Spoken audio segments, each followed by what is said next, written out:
Good? All right. So if you've got a mortgage protection lead on the phone and they say, no, I don't want mortgage protection. No, I'm okay. Say, well, okay, great. Well, guess what? We have a new program that just became available to you. Instead of paying off your mortgage in case of death, while you're alive, it can help you pay off your mortgage and build wealth without spending any additional money. And I'm assuming you would want to hear about that program instead, right? That's it right there. So I want to hit a couple key points right here. A new program that just became, remember, how you say things is very important. So when you emphasize certain words and pause and slow down, that will keep them engaged. You can almost, I hate saying this because I'm not salesy, but you can almost make them say yes just through your tonality and your approach. So have a program that just became available to you. Instead of paying off your mortgage in case of death, talking about it like it's downward, like that's a bad thing, while you're alive and lifting it up, you can pay off your mortgage and build wealth without spending any additional money. And I'm assuming that you would like to hear more about that program instead, right? And when you lift it up, and you guys listen to that book, it's called the Reasonable Man Tone or Reasonable Woman Tone. Like, hey, all the information I just gave you is great. If you're a reasonable person, you're going to agree with this, right?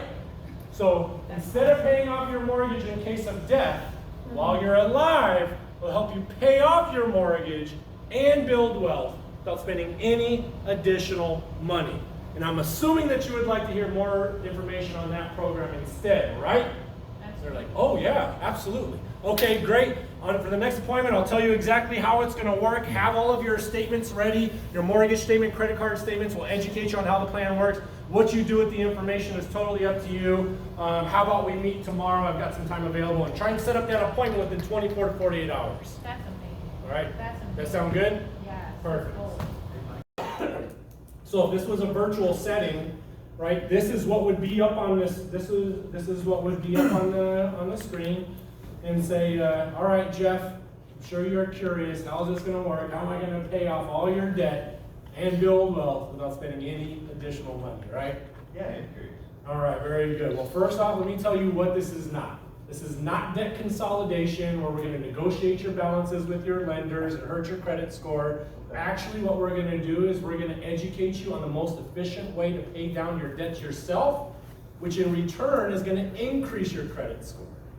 Okay. Also, this is not a get-rich-quick scheme, meaning that this isn't something that we just created overnight. All right, this stuff has been around for decades.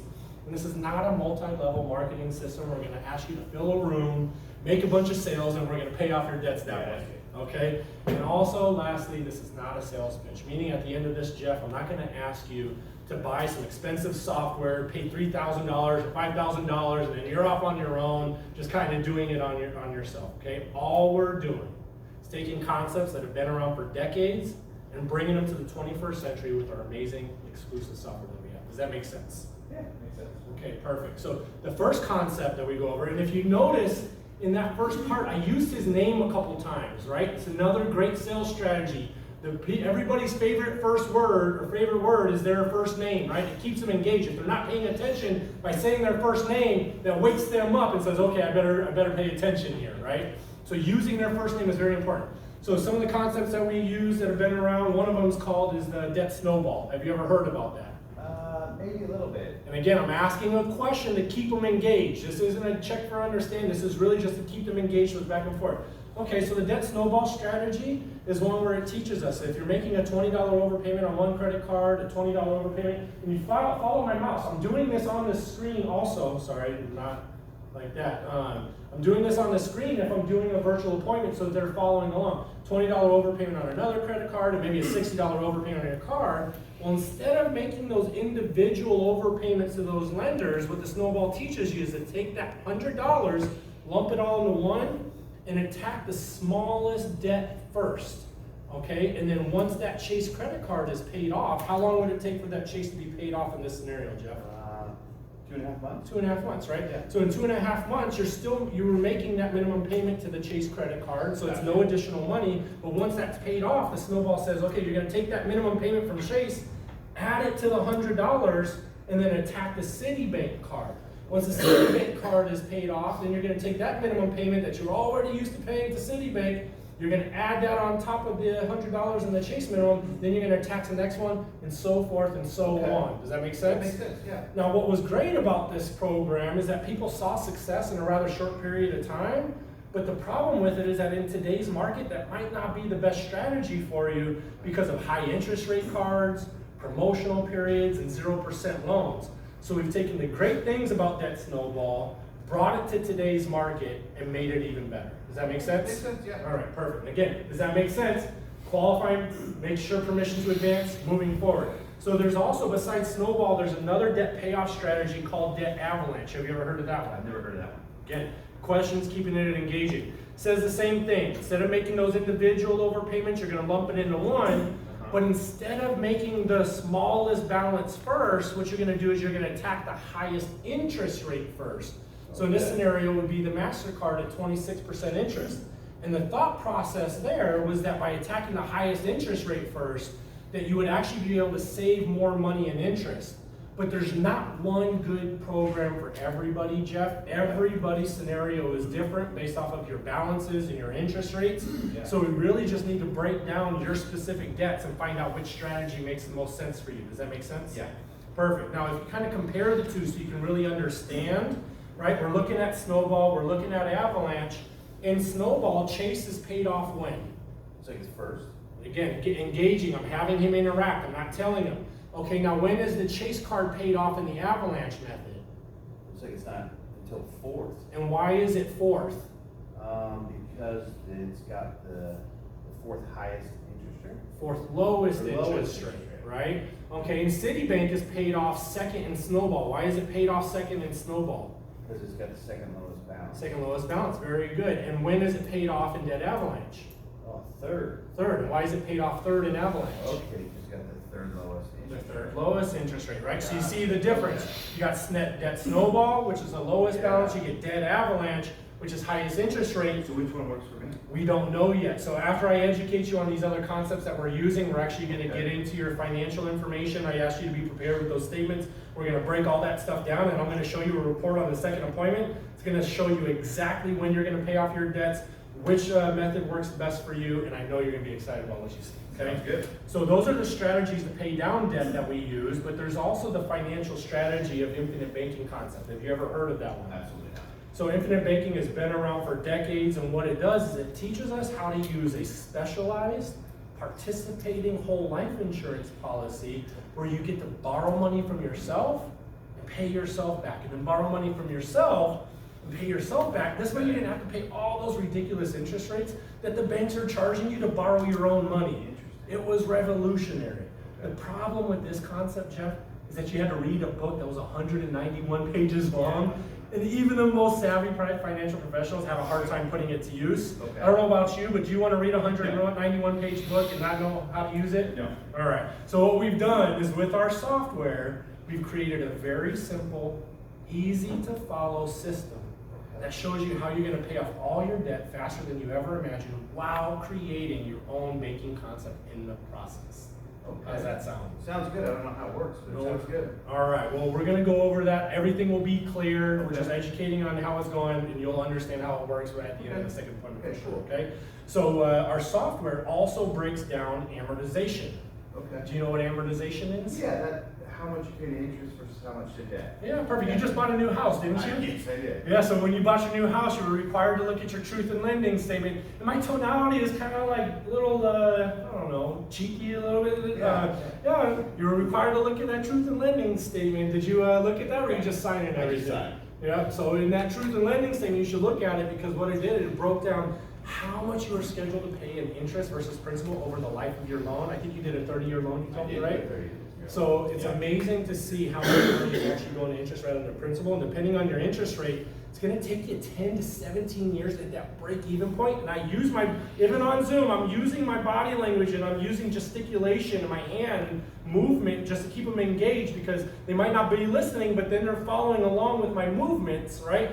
So say we're gonna hit that break-even point where more money is gonna go to principal rather than interest. So we're gonna break that down, but let's take a look at this. Okay. If you're looking at this, and you're probably gonna come over here, right? So in the first year, in this scenario, they've got a $1,600 mortgage payment, right? And how much is going to interest in month one? It's like $1,080. $1,080. How much is going to principal?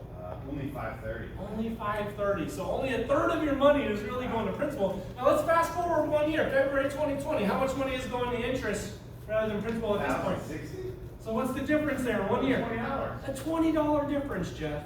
In 1 year, you're making payments only $20 extra. And I'm pausing right there.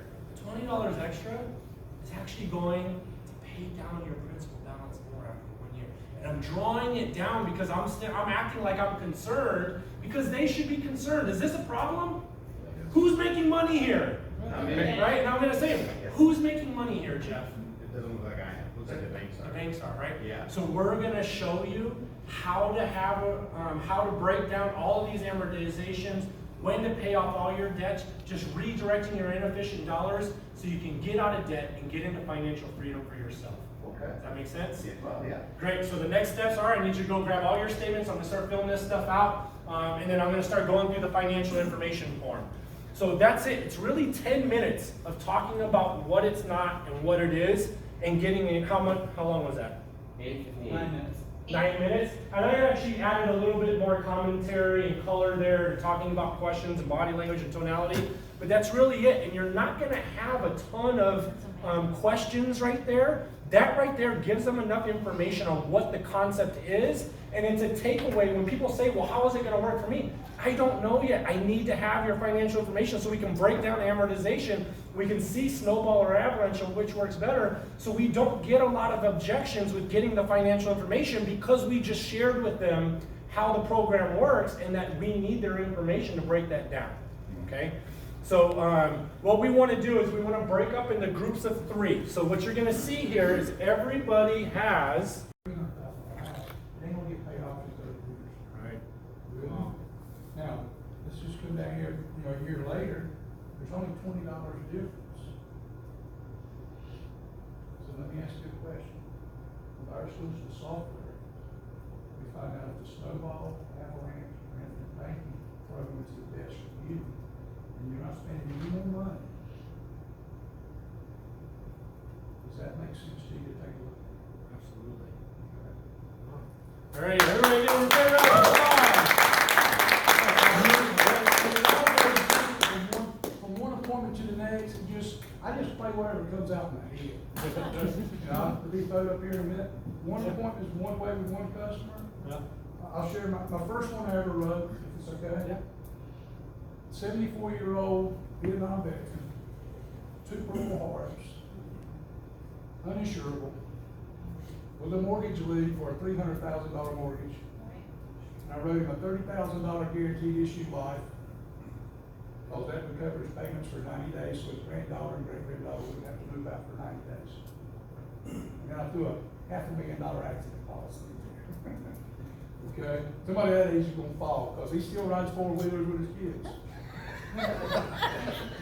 His granddaughters, boyfriends, the father of the baby, mother, was renting that home from a relative, renting a home. And she only owed like 1 more year's rent, and she would have this home. It's out in the country. If anybody from Florida knows where Umatilla is, they don't. There's not a whole lot of internet out there. So I had to make sure my phones were charged and my 4G was working so I could have a hotspot.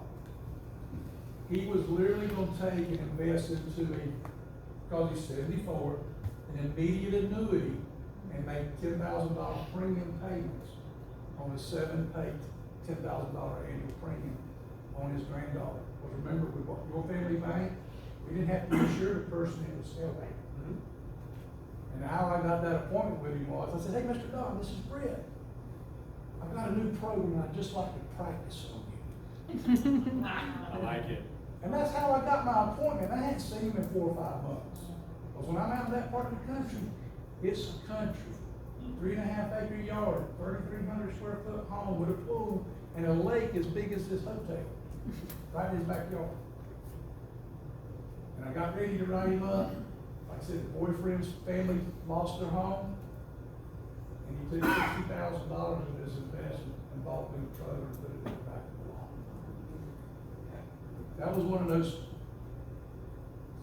sidewinders that I got hit with. I'm like, he bought it, somebody else will. They don't always agree, when it gets to that closing point. The thing I like about this, it's locked down, and I don't know how many, I'm not been able to do one yet. We will soon. But I'm gonna ask you, those that have, how many people have not done it when you did what? Because I love you sitting on their webinars. I go back and watch them over and over and over. Because I'm trying to learn, put my personal touch on in my way. Yeah. To do that. Thank y'all. Everybody give them a round of applause. Now is pre-tax, right? And there's a good possibility, based on everything that's going on in the country, that tax rates will go up by the time that you retire. So what we want to do, what we're going to show you, is that it's going to be 60%. So you need to see right here in the software, right? They're making $1,000 contribution and it's qualifying. We set it up where it automatically shows that we're going to put it in here. And the reason why I designed it that way is so that it makes you think about retirement contributions being funded in this plan, because of all the economic situation that's going on that could happen in the future with taxes going up and the ups and downs of the market. I want you guys to be in the mindset of thinking about redirecting retirement contributions, because it really, that's what makes the difference between a $300 a month premium to a $1,000 a month premium. The people that are writing $2,000, $3,000, $4,000 a month of premium, to your point, you love that premium, right? It's the people that, instead of just looking at overpayments, look at redirecting retirement contributions or savings contributions. Those are the ones that are getting the higher premium, and there's a way to show the difference between the two that will show you a comparison. Do you ever bring up the penalties that they have if they borrow money from their qualified account? So if they're under 59 and a half, right, then yeah, we wouldn't want them to liquidate that and do that, but what they can do is stop their monthly contribution and redirect that into here, right? That's what I had somebody do. She cut hers in half. She went from an $800 401k monthly to $400. Right. Like that. So just remember, so if somebody's making 1,000, the rule of thumb is that we would do 60% of that, because we don't know how much is net. If we do 60%, we know we're in the clear, because most of our clients are not in the top tax bracket, right? And even if you're in California and you have 9% state income tax also, if they're at 28 or 22% plus the 9, you're under the 40. So for illustration purposes, we would change this to 600. And then say if that client is under 59 and a half, we wouldn't use the 35,000, so we would need to back in and put that 0. Does that make sense? So this bottom part of the software is what you are telling the software that you're going to use to fund the debt-free life plan, to fund the participating whole life. So down here at the bottom, it's important that for all of these different tabs, this part is accurate with what you're actually going to be presenting to the client for their client. So if you work with somebody at local 401k, you're not going to be able to. Yeah. You're not going to use that section for all clients, but for some of them you will, right? So if they don't have assets, you're not going to do anything. They do have assets, but they say nope, I don't even want to touch it. But what we find is that even if they don't want to use this, we show them the plan. They get so excited, they're like, wow, I actually want to put more money in. What would it look like if I did this? What would it look like if I did this, right? When people see the plan for themselves, they typically want to put more money in or look at other numbers. All right. Also, those individuals, those clients that are putting above and beyond their match, okay? So if somebody's, getting a 3% match, they make $100,000 a year, the first $3,000 of their contributions will be matched. But they might be putting $600 a month away, right? Which is $6,000. So it would be an additional, what would that be? $250 a month that you may be able to redirect. People putting money into savings. That we don't have to worry about the 60% because that's non-qualified money. Yeah. So the clients or the customers that are hesitant to put a pause on that, Mhm. are you then showing them, are you still getting that information and showing them the two options with it and without it? No. So that they see it? If they're saying no, I want to show them with what they feel comfortable with, show the plan as they agree upon, and then based off of their reaction on the second appointment, then maybe we'll revisit, and we'll talk about that. You don't want to show two plans. You know, typically in mortgage protection, I would show two plans, and I would never show more than three. If the two didn't work, I would show a third, and that would be it. I wouldn't show more because you create the I want to think about it. Well, in this solution set, if you show two plans, you show three plans in the very beginning, it's too much. They're paralysis by analysis. You're going to create the I want to think about it. Not to say that you can't make a bunch of sales, but my recommendation based off of my experience, show the one plan based off of their current scenario, get them to understand the concept, and then after you get them excited about it, then you can make adjustments and show them another plan while they're in underwriting. And then you can change it. And we'll show you some tips on how to structure it with a potential increase after approval, so that they don't have to do additional underwriting requirements. We'll address that Do you later. bring up a market volatility as well when you're talking about qualified plans? Yeah, absolutely. I mean, I made a career on that. That's the reason I'm standing in front of you guys today. Okay. Yeah, what kind of interest rate are you getting? Do you have downside protection from the market? This has a guaranteed interest rate. So it's Have you ever lost any money? conversation, just Yep. not gathering information. Let's we can do that from a market-based standpoint, from a 401k, but we can do it from a savings account too. Savings account, if you make Yeah, 1% well, on that. yeah, not you're making- probably making a quarter of 1% in your savings account. One of the Okay? guys Right. from the group I was mentioning earlier, Yeah. he said, I've got 5 savings account. He said, that's not emergency money. We played golf Tuesday before I drove in yesterday. I said, Brent, we just got some new software. I've got to get trained on it before I can sit down with you. And he says, well, I said, so get your financial information together. I said, but you mentioned those 5 savings accounts that's available. You got $10,000 in each one of them. Yeah, and I think the question, Now, and the question there is, would you front load it all? I wouldn't do all. Yeah, I wouldn't either. do all of it. I tell them, and you'll see this in a role play, Yeah. like, hey, you got 50,000 in savings. You're getting a 0.25% interest. Like, if it was to your benefit, created a better financial future for yourself, accelerated your debt payoff, and built wealth. How much would you feel comfortable Right. putting into this plan to front load that compounded guaranteed cash value, and then how much do you need to leave aside, right? Say what they feel comfortable with, just do it. If it's 50,000, they say, oh, I'll feel comfortable with 10. Show 10, because what's gonna happen is when you show the benefits on that second appointment, they're gonna be like, well, what would it look like if I actually did 30, right? But get them to understand the concept, and just show them what they feel comfortable. So we're coming from a consultation point of view instead of salesy. If you try and push all of that stuff, it's salesy and you're gonna lose people. This is a service and a consultative approach. a lot of times I've seen in role plays actually, I'm okay with 30 of the 65, okay, we'll do 25. Yeah. Just bring it down a little bit, make it extremely comfortable, and then you're winning, you're not taking it all, you're not being greedy, right? You're making points with the client. Yep. So qualified versus non-qualified, let's talk about an old, not their current with their current employer, but an old retirement account. It may make sense to liquidate that old retirement account, and we use the same rule of thumb, the 60% of that value to bring it down here, lump sum. Okay, lump sum. So if it's 35,000 bucks, multiply it times 0.6, it's 40%. We're going to assume 40% going to taxes, and we'll put it right in there. Does anybody have any questions on that? I get a lot of questions on that. Yes, ma'am. Would it be the same 59.5? So when you're rolling qualified IRAs in general, there's a couple rules of thumb. First, if they're younger than 59 and a half, you are gonna have to pay an additional 10% early withdrawal penalty to the federal government. Some states, California, where I just moved from not too long ago, pays an addition, you have to pay an additional 2.5% early withdrawal penalty. If it's, now here's the converse of that. If you're over 59 and a half, and you have a deferred compensation account with an employer, you may be able to do an in-service role. What's that? an in-service distribution, in-service rollover. Some custodians, some plan administrators allow you to do that. Some don't.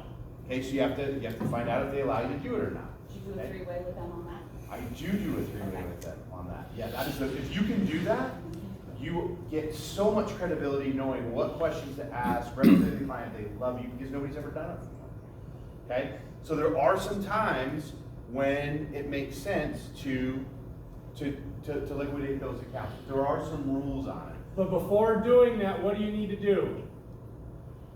You need to get their statement, right?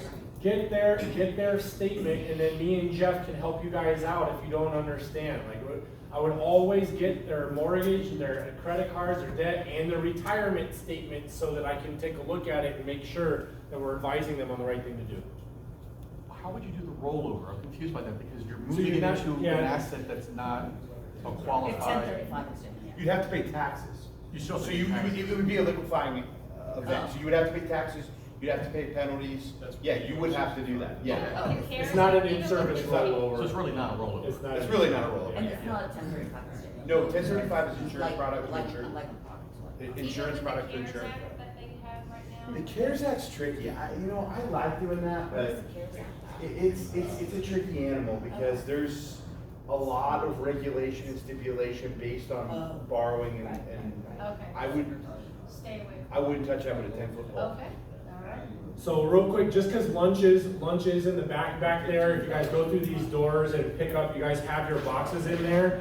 So the other piece is when you're talking about the income and it's in the document, right, we're asking if there's any discretionary, to your point in the back over there, hey, yeah, the plan is to just redirect your inefficient dollars and your current output, but do you have any additional money that maybe is just sitting in checking that's not going to savings that you know that you could use, and as long as it was to your benefit, accelerated your debt, build wealth for you, do you feel comfortable adding anything additional than what we talked about? And you would put that in here, whatever their income is.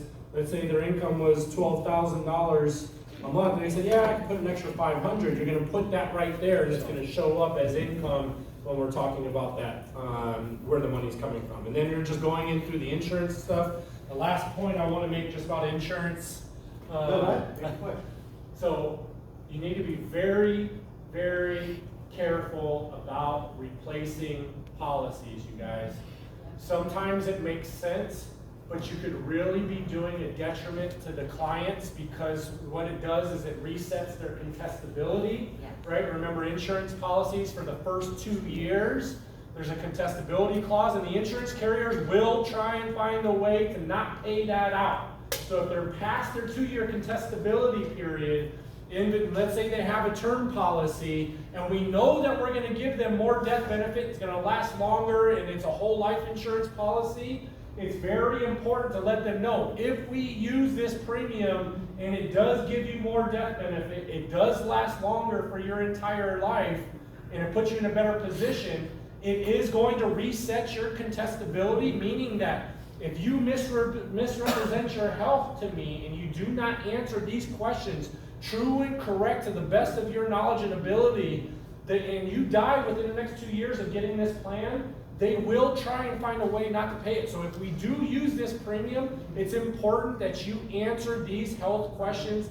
accurately and to the T, and do not withhold any medical information, because I want to make sure that if we reset contestability, as long as you're accurate in telling me your health stuff today, and as long as you as the agent, you are diligent in asking the questions, you're not cutting corners and saying, do you have any heart problems, right? And then you're not asking all of those detailed questions in there, you're doing your clients a disservice, and you're potentially putting them at risk of that policy reaching contestability and them not paying that out. So it's very important that if you are replacing insurance, that you do your due diligence, you ask the medical questions accurately, very detailed, and you're looking at their tonality and body language and how they're responding to those questions, okay? So it does make sense to replace insurance, but sometimes, but you need to make sure that you talk to them about that and that they understand.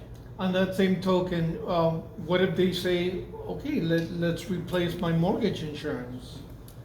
Yeah, but mortgage insurance is different than life insurance, right? Because you're paying for life insurance right now, and what we're doing is we're getting you into another life insurance policy, so there's benefits there. Mortgage insurance is protecting the lender, right? It's not protecting your family. It's a different type of insurance. Does that make sense? So to do a 1035 exchange, what if they have an antiquated, product in place?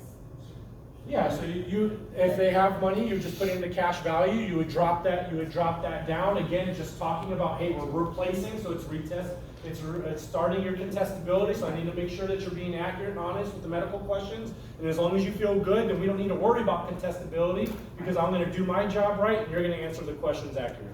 Money and putting it into these plans, there's pros and cons to both sides of the story, but I don't wanna go down that route with you guys right now. So what else as far as retirement contributions or assets that's important? Discretionary income. Let's stay on assets for a second. So besides the pre-tax one, let's say somebody has $50,000 in a savings vehicle.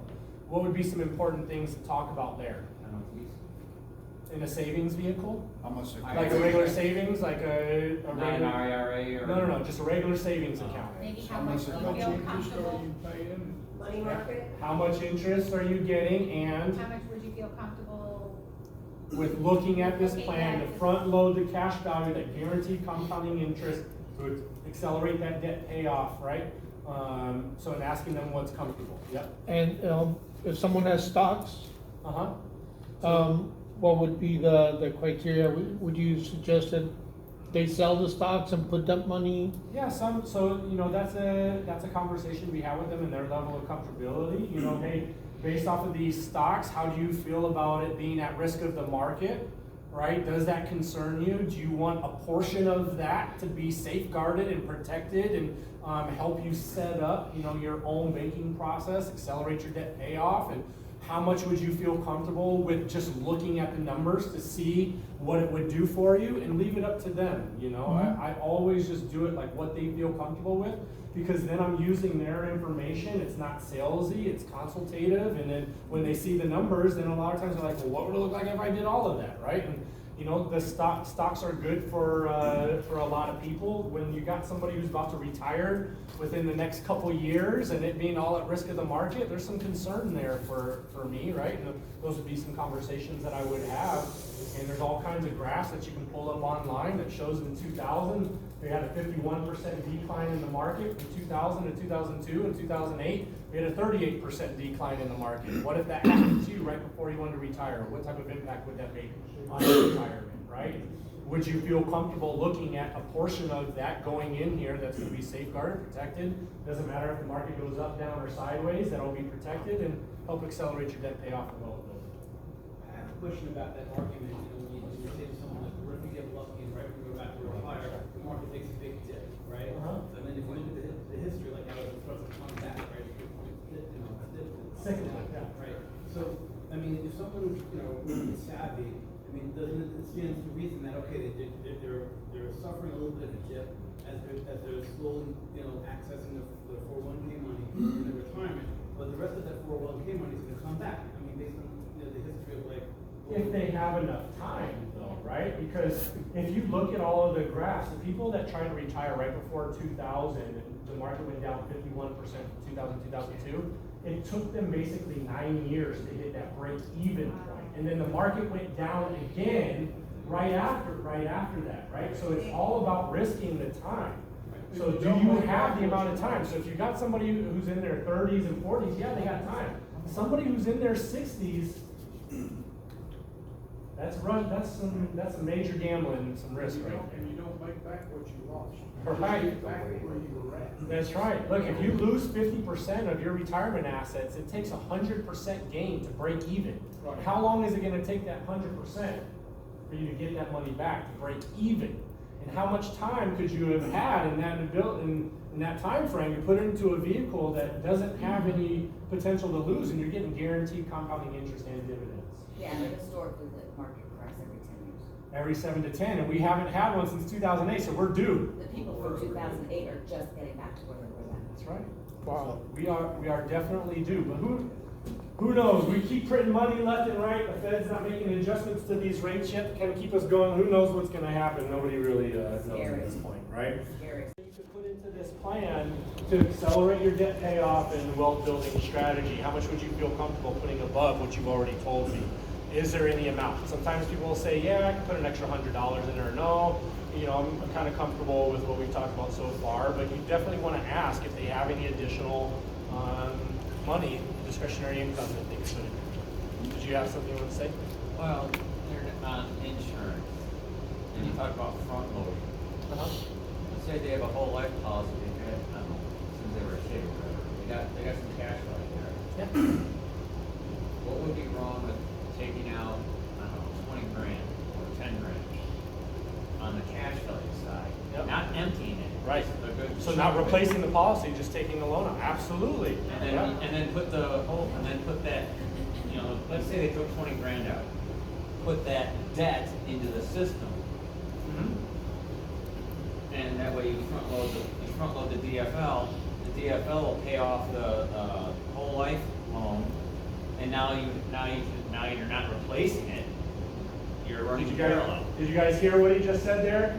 So having a whole life insurance policy and there's cash value. Remember when we talked about replacing insurance and there's some concerns there with retesting contestability?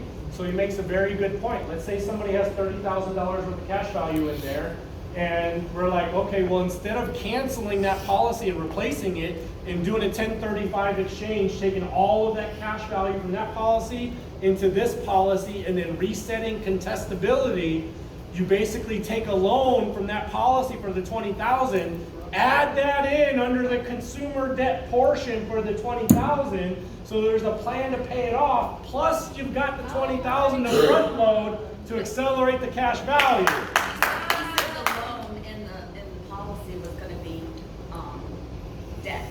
Yeah, well, Yes. but that is a loan. loan. If your loan is 4% and the policy's earning 6%, then it's. So you've got a positive arbitrage, but at the same Right. time, what happens is when you take out a loan from the policy, it's collateralized by the death benefit. So if they don't pay back that loan, okay, follow along. When you're dealing with any cash value permanent insurance policy, when you take out a loan from the policy, you're actually not taking out a loan, and we'll talk about this tomorrow. You're not taking out a loan from the cash value of your policy. You're taking a loan from the insurance carrier's general fund. Okay, and that's why you can create, that's why there's what's called non-direct loan recognition, and you're building cash value on the total cash value amount, not the net, because you're technically not borrowing from the cash value, you're borrowing from the insurance carrier. And if you don't pay back that loan, which you're not required to, you don't have to, it's gonna be subtracted from the death benefit when the insured dies, plus the loan interest that was due to be paid, right? So yes, you don't have to, but it is a good point, because if you want them to have that full amount of death benefit, generate more cash value in there so they can have that policy working for them again, and this one, then you could add that in to consumer as a debt Okay. and have the plan pay it off, and then you've got cash value in that policy and this one. The software doesn't care where the debt comes from. Nope. You could have, there's people that have IRS bills that we put in here, that have to pay an IRS bill, right? They owe $100,000 to the IRS, and we're putting it in here to show them a plan to pay it off. So any type of debt where you're taking out, you got a loan, you're paying interest and making a payment on, can be in there. And even if you've taken out a loan, you're not required to pay it back like a loan from an insurance policy. You could put in there because there's benefits to paying it off, so you can build up more cash value down the road. I love that strategy. Very cool. have a second mortgage, it's saying. So there's a lot of people talking about velocity banking, using HELOCs to do stuff like this, taking out money of the equity of the house to fund these plans. We're not going to talk about that today. We're going to build what's called a DFL 201, which is an advanced concepts course that talks about some more advanced strategies and actually taking escrow payments when they're not required to do it. It's just what they prefer, putting it into the plan, taking out loans from 401ks to fund these plans. There's all kinds of advanced stuff, but that's not the purpose of today, because it's applied to the total cash value and not the net. Say that Okay. again, you have to say Non-direct loan, and we're gonna talk about this more tomorrow, but I wanna talk about this because I wanna share with you guys something that I've learned recently about myself. So, non-direct loan recognition means that interest and dividends are accrued and applied based off of the total cash value, not the net. So if I got 100,000 in cash value, I take out 50,000. I'm gonna get interest and dividends on that 100,000, not on the net 50,000.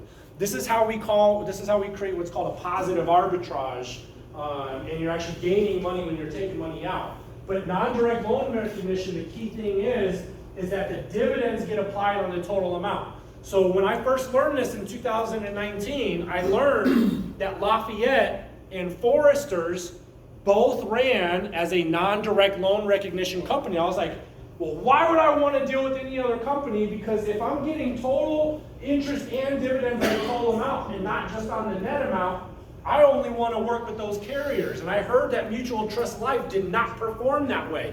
So I'm like, I'm not going to get contracted with them. That dividends on the total amount compounded over all these years is going to way outperform MTL. Well, shame on me because I didn't do my research and I just listened to what other people said instead of me digging into the details and understanding the benefits of Mutual Trust Life. So Mutual Trust does not do non-direct loan recognition. They will adjust the dividends based off of outstanding loans.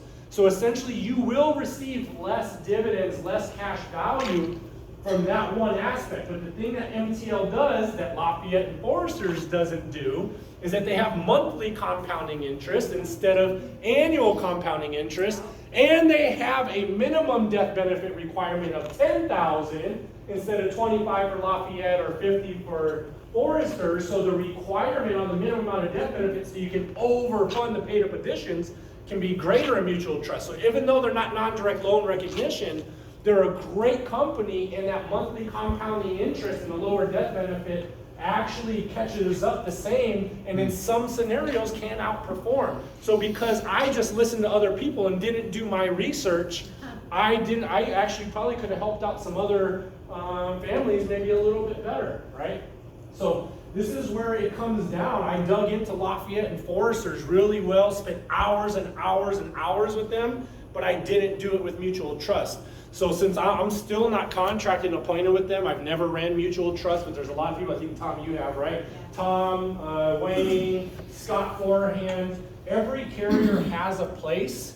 I'm a big fan of the accelerated underwriting. When we talk about the leads tomorrow, the leads that we're doing, everybody is under age 55, they're from 20 to 55. So you can do accelerated underwriting, and we've had people submit them and get approved within 4 days, 5 days, and 6 days.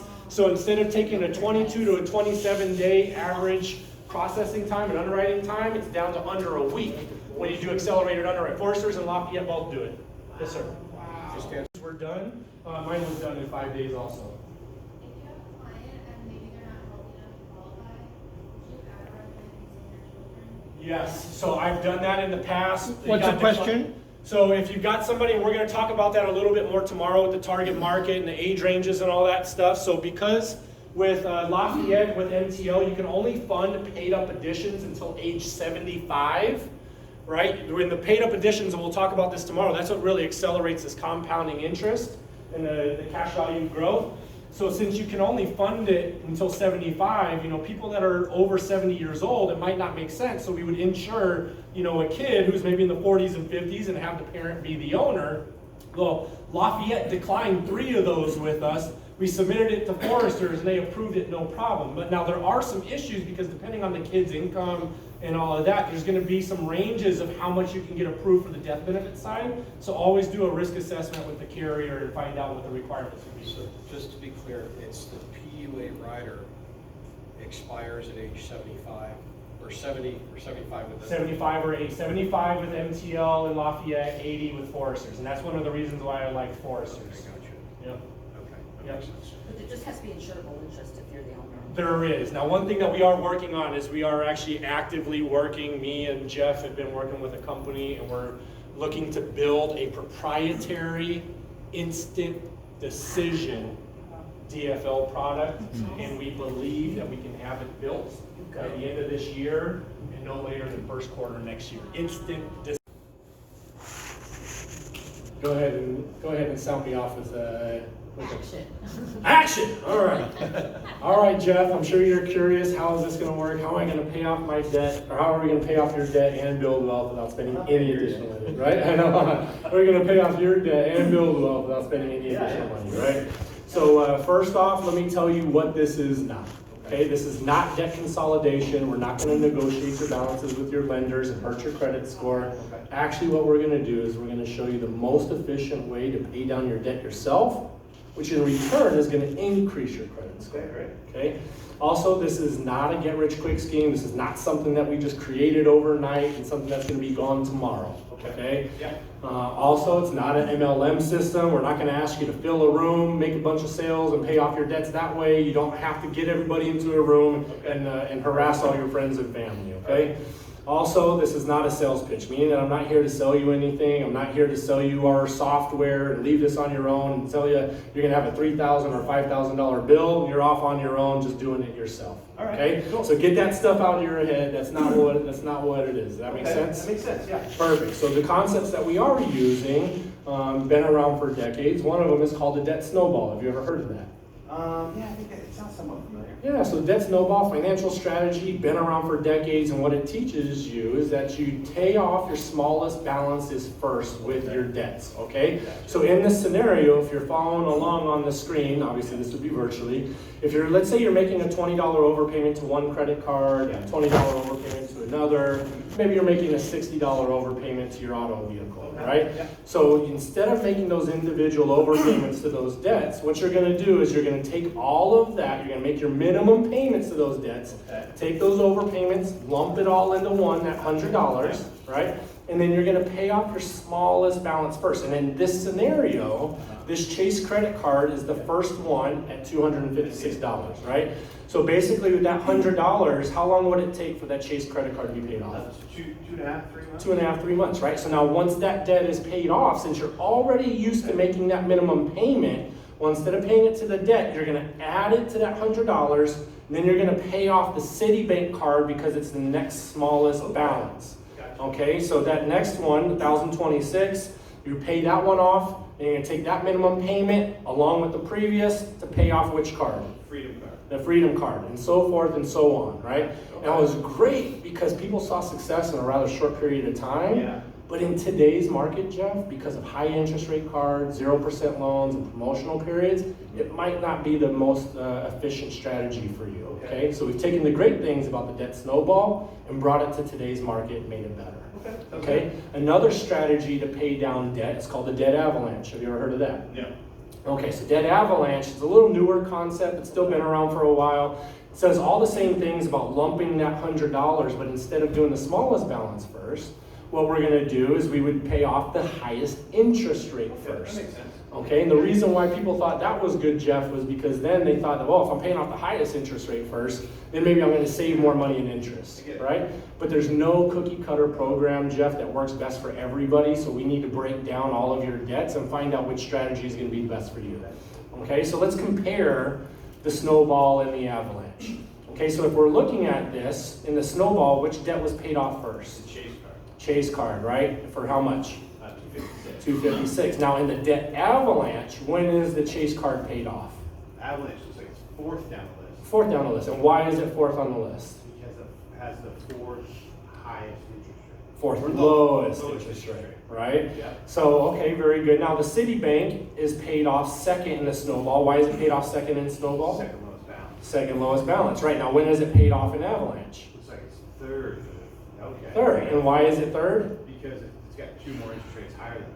Right, exactly. So you can see, right, there's two different strategies, but we don't know which one's going to be the best for you. So our exclusive software will analyze everything for you and see a snowball, avalanche, or maybe even a custom method that we have to do ourselves might be the most efficient. So we'll be able to show that to you on the next appointment, okay? So another strategy that's been around for decades is called the infinite banking concept. Have you ever heard of that? No.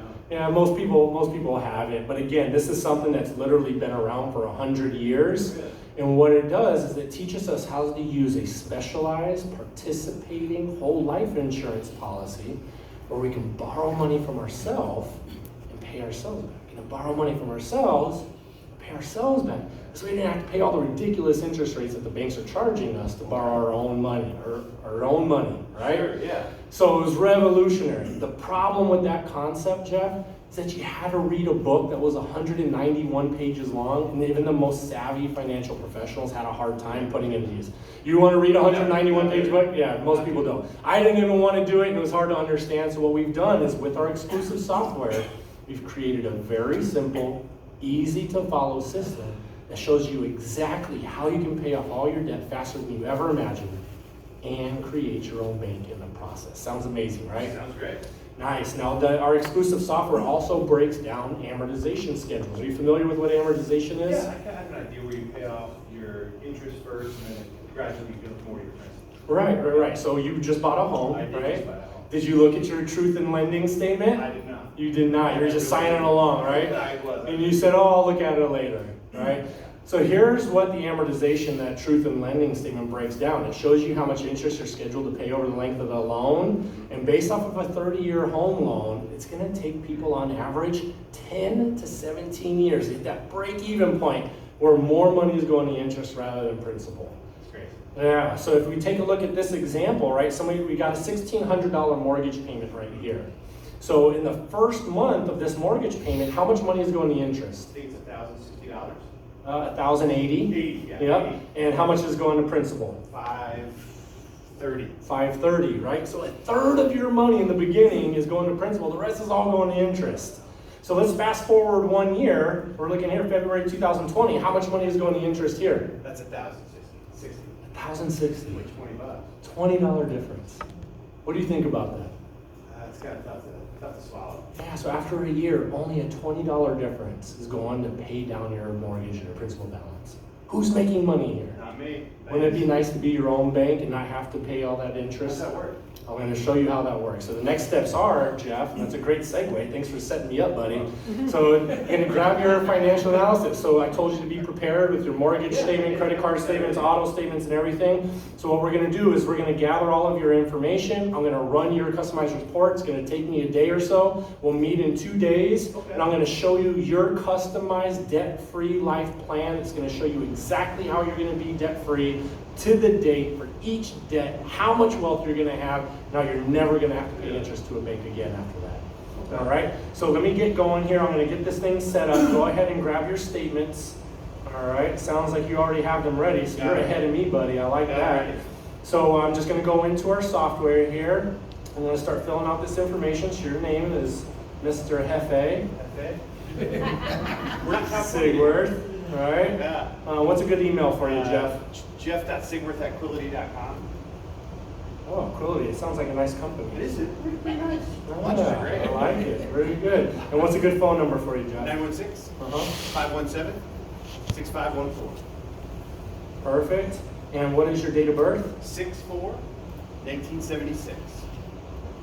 1976. Perfect. One thing I just love about this software, it shows you, did you know that you were a Friday baby? That you were born on a Friday? Finals from my birthday. There you go. Your family must love, they were ready for the weekend at that point, huh? Hell yeah. All right. So what's a good address for you?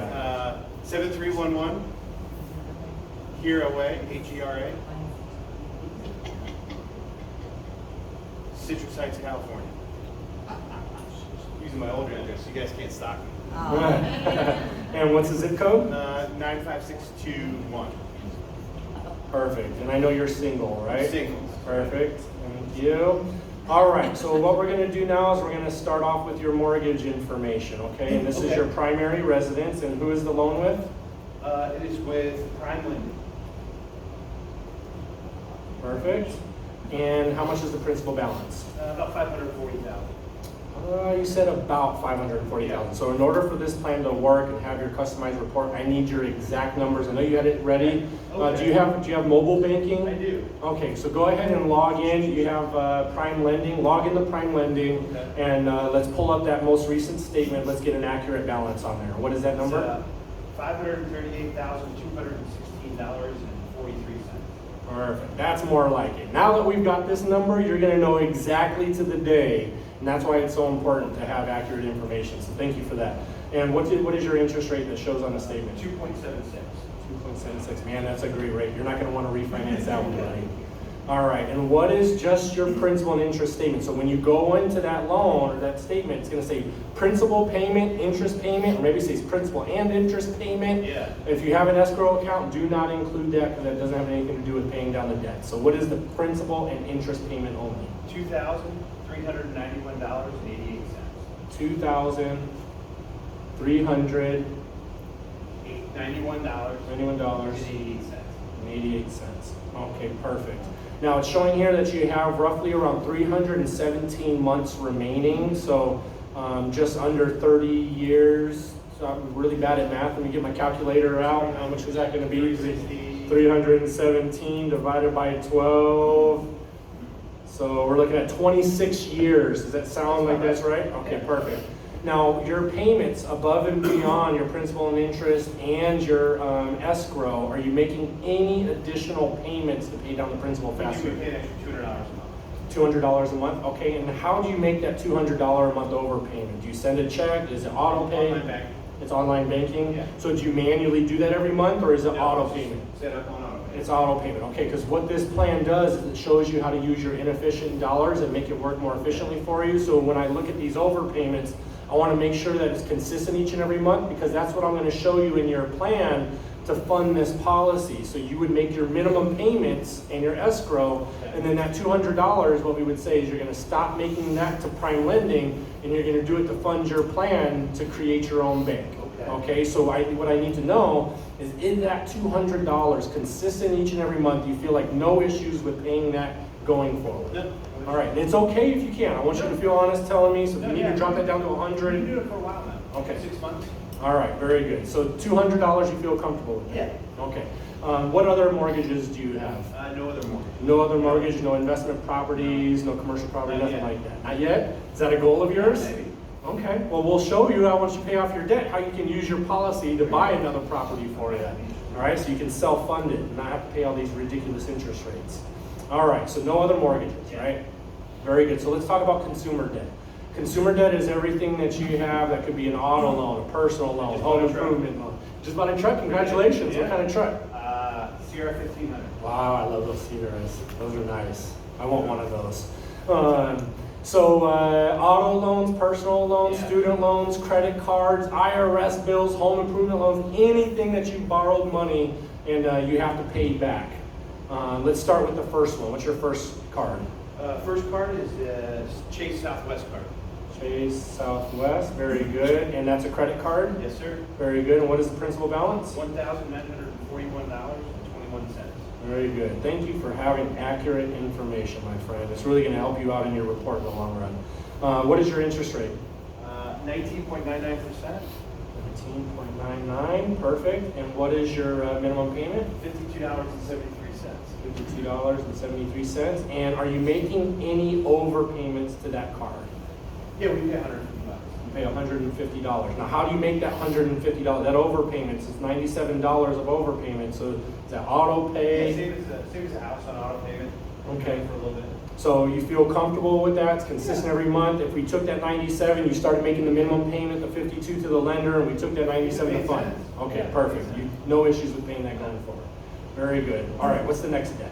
We have a Bank of America card that we use for gas. Okay, and that's a credit card as well, so it's revolving. And what is your principal balance? $370.43.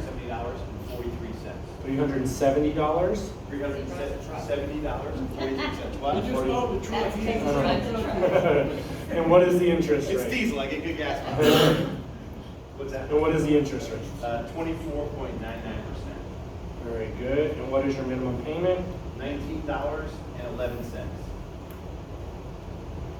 Very good. And what is your actual payment? We just pay $25. $25. And that's consistent. Even that $6, we're talking about that. I'm telling you, it's very important to me that this is comfortable for you long term. Yeah. So again, all of those overpayments consistent each and every month, right? Okay. What's the next debt? I have a Chase Sapphire card. Okay. And that's a credit card as well, right? Sure, yep. And what is the balance? $3,684 Uh-huh. and 57 cents. Okay, and the interest rate? 21.49%. Okay, and minimum payment? $103. Okay, and what is your actual payment? We pay $150. $150. Auto payment every month. You're picking up what I'm putting down, I don't have to say it now, right? And if you continue to do that, they're gonna jump in, it's very important, I'm telling you. All right, so that $150, that $47, you're consistent, you feel good about that, no issues with paying that going forward, right? That's right. Okay, what's the next debt? We took out a loan for hardwood floors. Hardwood floors, very good. Now that one, is it on a credit or is it like an installment loan where you have to pay it for 5 years or 10 years? How is that set up? It's an installment. Okay, very good. And what is the balance on there? $18,569.26. Those are some nice wood floors. That's a lot of flooring. This is some of my old debt, what it was, and All right. hardwood floors was one of them.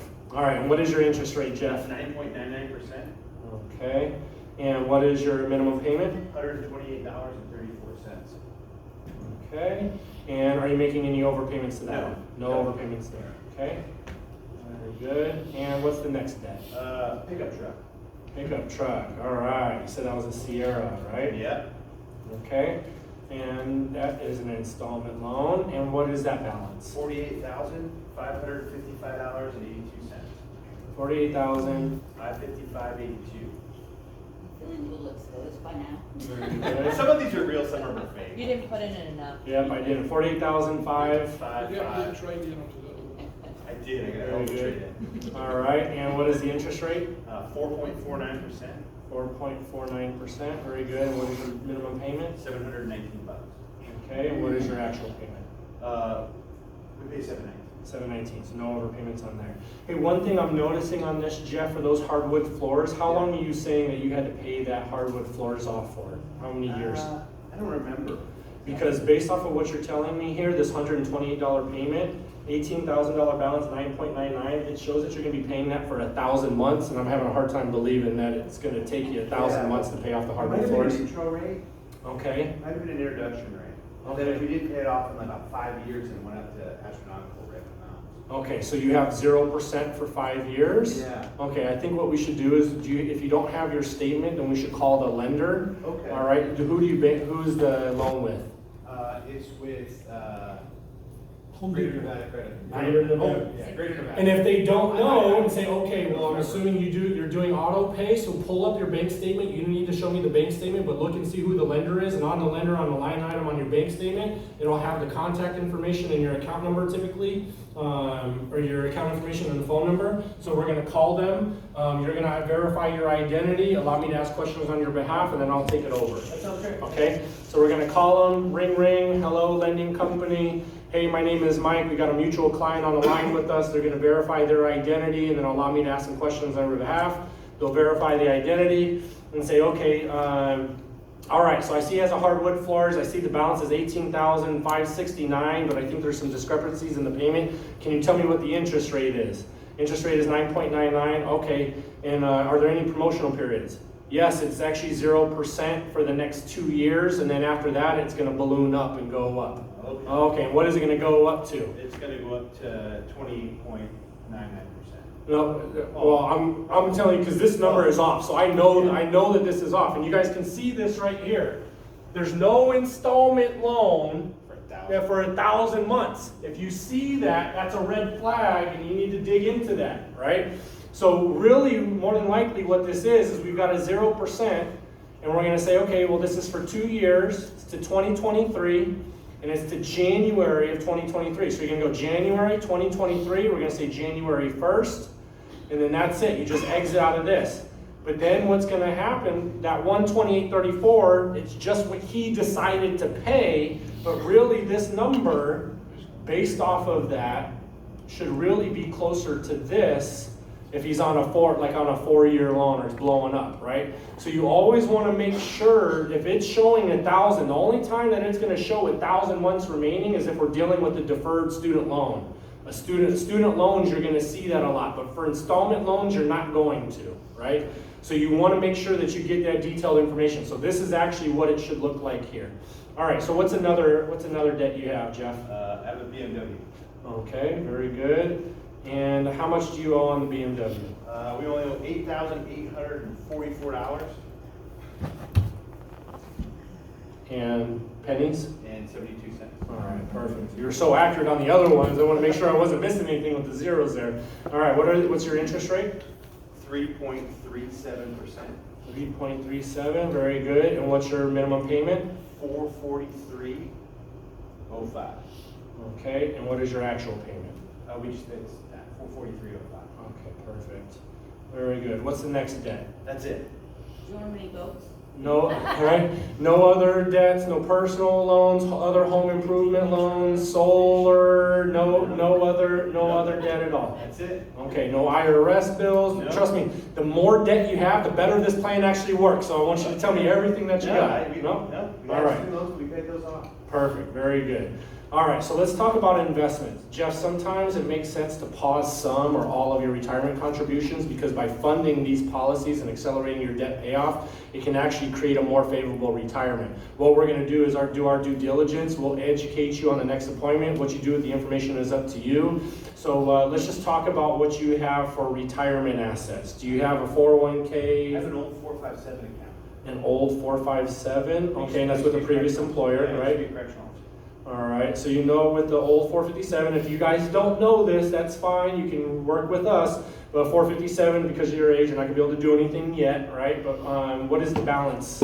$23,001.12. Very good, and since that's an old one, you don't have any monthly contributions to that, right? And do you know how that 457 is performing for you? You know, doing okay. I didn't like the job, so I got out of it. But it's been doing great. All right, do you have an advisor that kind of helps you with that? Me? You? Okay, all right. Hey, 99% of Americans have no financial advisor and doing it on their own, so you're not the only one, buddy. All right, what's the next retirement vehicle, savings vehicle? Yeah, I'm self-employed, Okay. so I don't really know what to do, so I've just been putting some money in savings. Okay, so you've just got savings, and is that what you're kind of building for your retirement assets? Well, I'm a contractor, so I need some, cash flow in and out of that, but I have Okay. $68,288.39. $68,000. $288.39.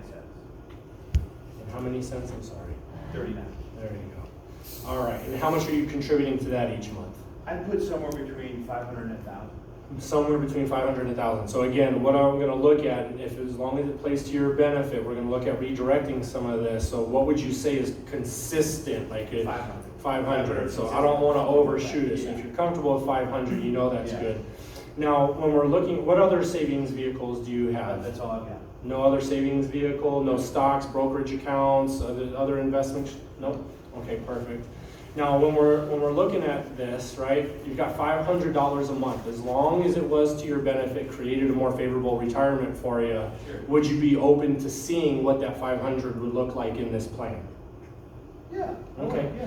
Now, when we're talking about savings, since we can't do anything with the 457, we're looking at the savings, how much would you feel comfortable with looking at this plan? Again, as long as it played to your benefit, that could accelerate your debt payoff and build wealth for yourself and not the banks. How much would you feel comfortable pulling from that savings nest egg and front loading this policy? I'd probably be comfortable with 30,000. As long as I have 30,000 in there, I should be okay. So you want to continue to have 30,000 in Yeah, your 30,000 savings would be account for nice. the fluctuation? Okay, so if you want 30,000 in there, I think what we do is we just look at 30,000, redirecting, and again, you're not under any obligation, we're just going to show you how it would work. It's up to you after you understand the concept, if you want to increase it, decrease, or not do anything. Okay. So what that would do is if we look at 30,000, that's going to leave $38,000 in your savings, and you would feel comfortable with that for any type of Yeah, emergency, fine. right? Perfect. Okay, Yeah. perfect, very good. All right, any other investments before we move on? No. All right, so let's talk about your income then. You mentioned that you were self-employed, so is I'm a everything contractor. based off of 1099? Yeah, 1099. All right, and I know 1099, I've been there, it fluctuates, right? Yeah. So what would you say your average is over the last 6 months, a low-end average? Low end average over the last 6 months, probably 9 grand. $9,000, okay, very good. Now, obviously you got some money in savings, but as far as checking, do you feel like you have any discretionary income of that 9,000 that maybe could be used to fund this policy as well to help you out? If it made sense, I could do $100. $100, okay. So, and again, all we're doing is just showing you how to use this money and leverage it for yourself, and it's up to you on the second appointment to make any type of adjustments that Like you a want. change. Yep, absolutely, you're not Okay. locked into anything. Okay, yeah. All right, any other income, any investment income, nothing else, okay? Any inheritance or any change in wish. income, planning in the future? No. No, all right. No rich uncle that's, gonna No. kick the bucket soon? No, Okay, my gotcha. parents still alive. All right. Now, because we're using, like I told you, that specialized participating life insurance policy, Yeah. sometimes it makes sense to redirect that policy into this one. So I just want to see what our options are. So what type of insurance policies do you have right I now? have a term policy. You have a term policy, and which company is it with? Principal? Principal, okay. And you said term. Do you know how many years are left? Yeah, it's a 30-year and I've got 14 left. 14 years left. Perfect. All right. And do you know what health rating you got back then? Yep, I got standard. You got standard. Any major changes?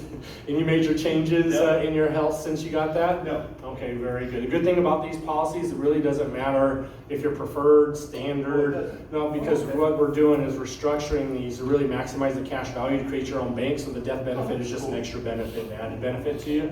So as long as you come in as what we call a table 6, really substandard, right? Then you're gonna be okay. And how much are you paying for that policy right now? $74. $74. All right. And what is the death benefit? 500 grand. 500,000. Very good. Now, one thing, and because it's a term policy, unless there was return of premium, there's no cash value. Do you know? Did you buy the return of premium? Okay.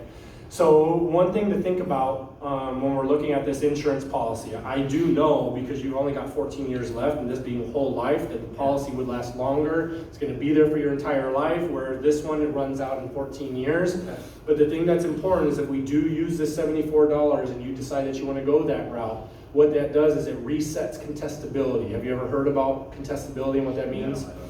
Well, 16 years when you got this policy, there is a contestability clause in there, which means that in the first 2 years, if you were to die, which now you're past, right? Okay. If you were to die in those first 2 years, that the insurance carrier could find a way to not pay that death benefit to see if you misrepresented your health, or if maybe the agent misrepresented you, okay? Okay. But you're past that now. So even if you lied on the application 16 years ago, they have to pay out that death benefit. Even if you committed suicide, they would have to pay out that death benefit.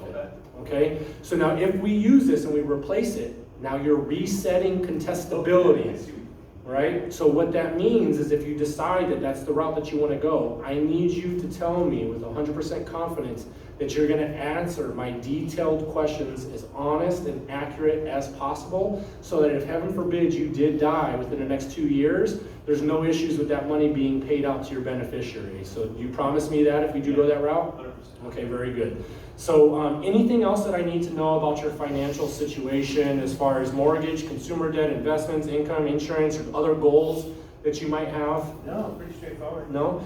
Perfect. So what we're looking at here, and if you look at the screen right here, Jeff, you can see based off of everything that you told me, we've got $1,000 a month of inefficient dollars that could be redirected and put into your benefit, not the bank's.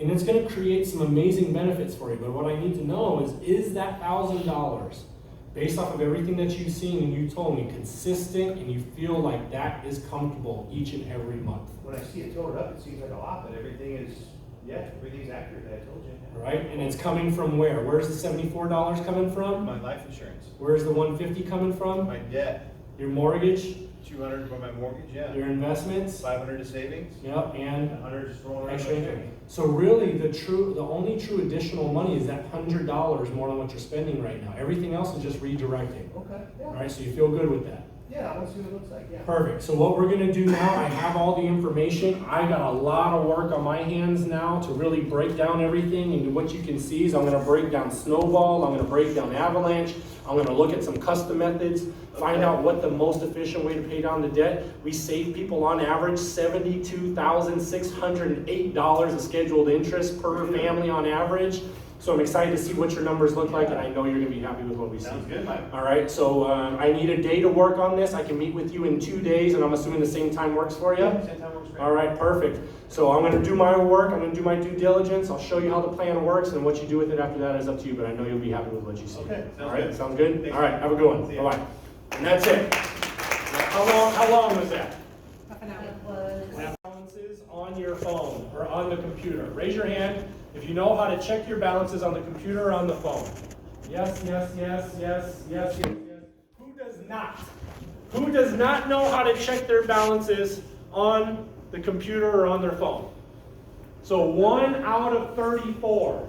And those are gonna be roughly around the numbers that you have. So you need to assume that they do and help them. Who is your bank? Chase. Okay, go ahead and right now, get on your phone, go to Chase. I am a professional, this is what I do. My time right now is for you. It's my job to help you. Go ahead and log in. If we need to reset your password right now, I'll walk you through it. I don't need to see it. I don't need to see your account numbers, but I will help guide you on how to do that. Put in what you think your username is. If you don't know your username, click forget username. If you don't know your password, click forget your password. Okay, I'm gonna be patient. I'm here with you. This is my time for you to help you. And if you gotta go into your email and look at reset passwords, I'm here to help you. This is what I do because I know how much of an impact we can make on your life. So let's spend the time together to make this happen. Go ahead and get those passwords reset. Okay? It seems like we're kind of making a snapshot here because those credit card balances are going to change, and therefore will the overpayment change and do? Yeah, it's a snapshot in time right now, what it stands today, right? And then when we show them the plan, we're going to talk about what it looks like in the future and how they need to manage their debt. Because is all of that debt, is that a good thing or a bad thing? you said it was a good thing. What's that? Well, it's good for the plan because it's going to be better for them, right? But it's the behavior of them always going to the lender to borrow money, which is the bad thing that we need to help break that behavior, right? But will they be able to change the discretionary? Yeah, we can change anything in here, but remember the discretionary stuff, that's what they're currently doing. We're being consistent. Is this consistent each and every month? Is this something that you can afford? You saw how many times I said that to him, and if it's not, then you just want to adjust it down at that bottom piece. But when they say that, that's what you're going to show that first illustration for. I have a question. So when we adjusted the flooring, it still said 500, but he's only put 128 in. Right, so what it's gonna do is the 0%, it's gonna show what we're working on right now. There's an update, we just finished the statement of work. We're working on a deferral amount, and we're working on uploading 2 policies, one for the husband and one for the wife, to combine for a family DFL product. So there's some stuff that we need to work on for the deferral and some of the details on the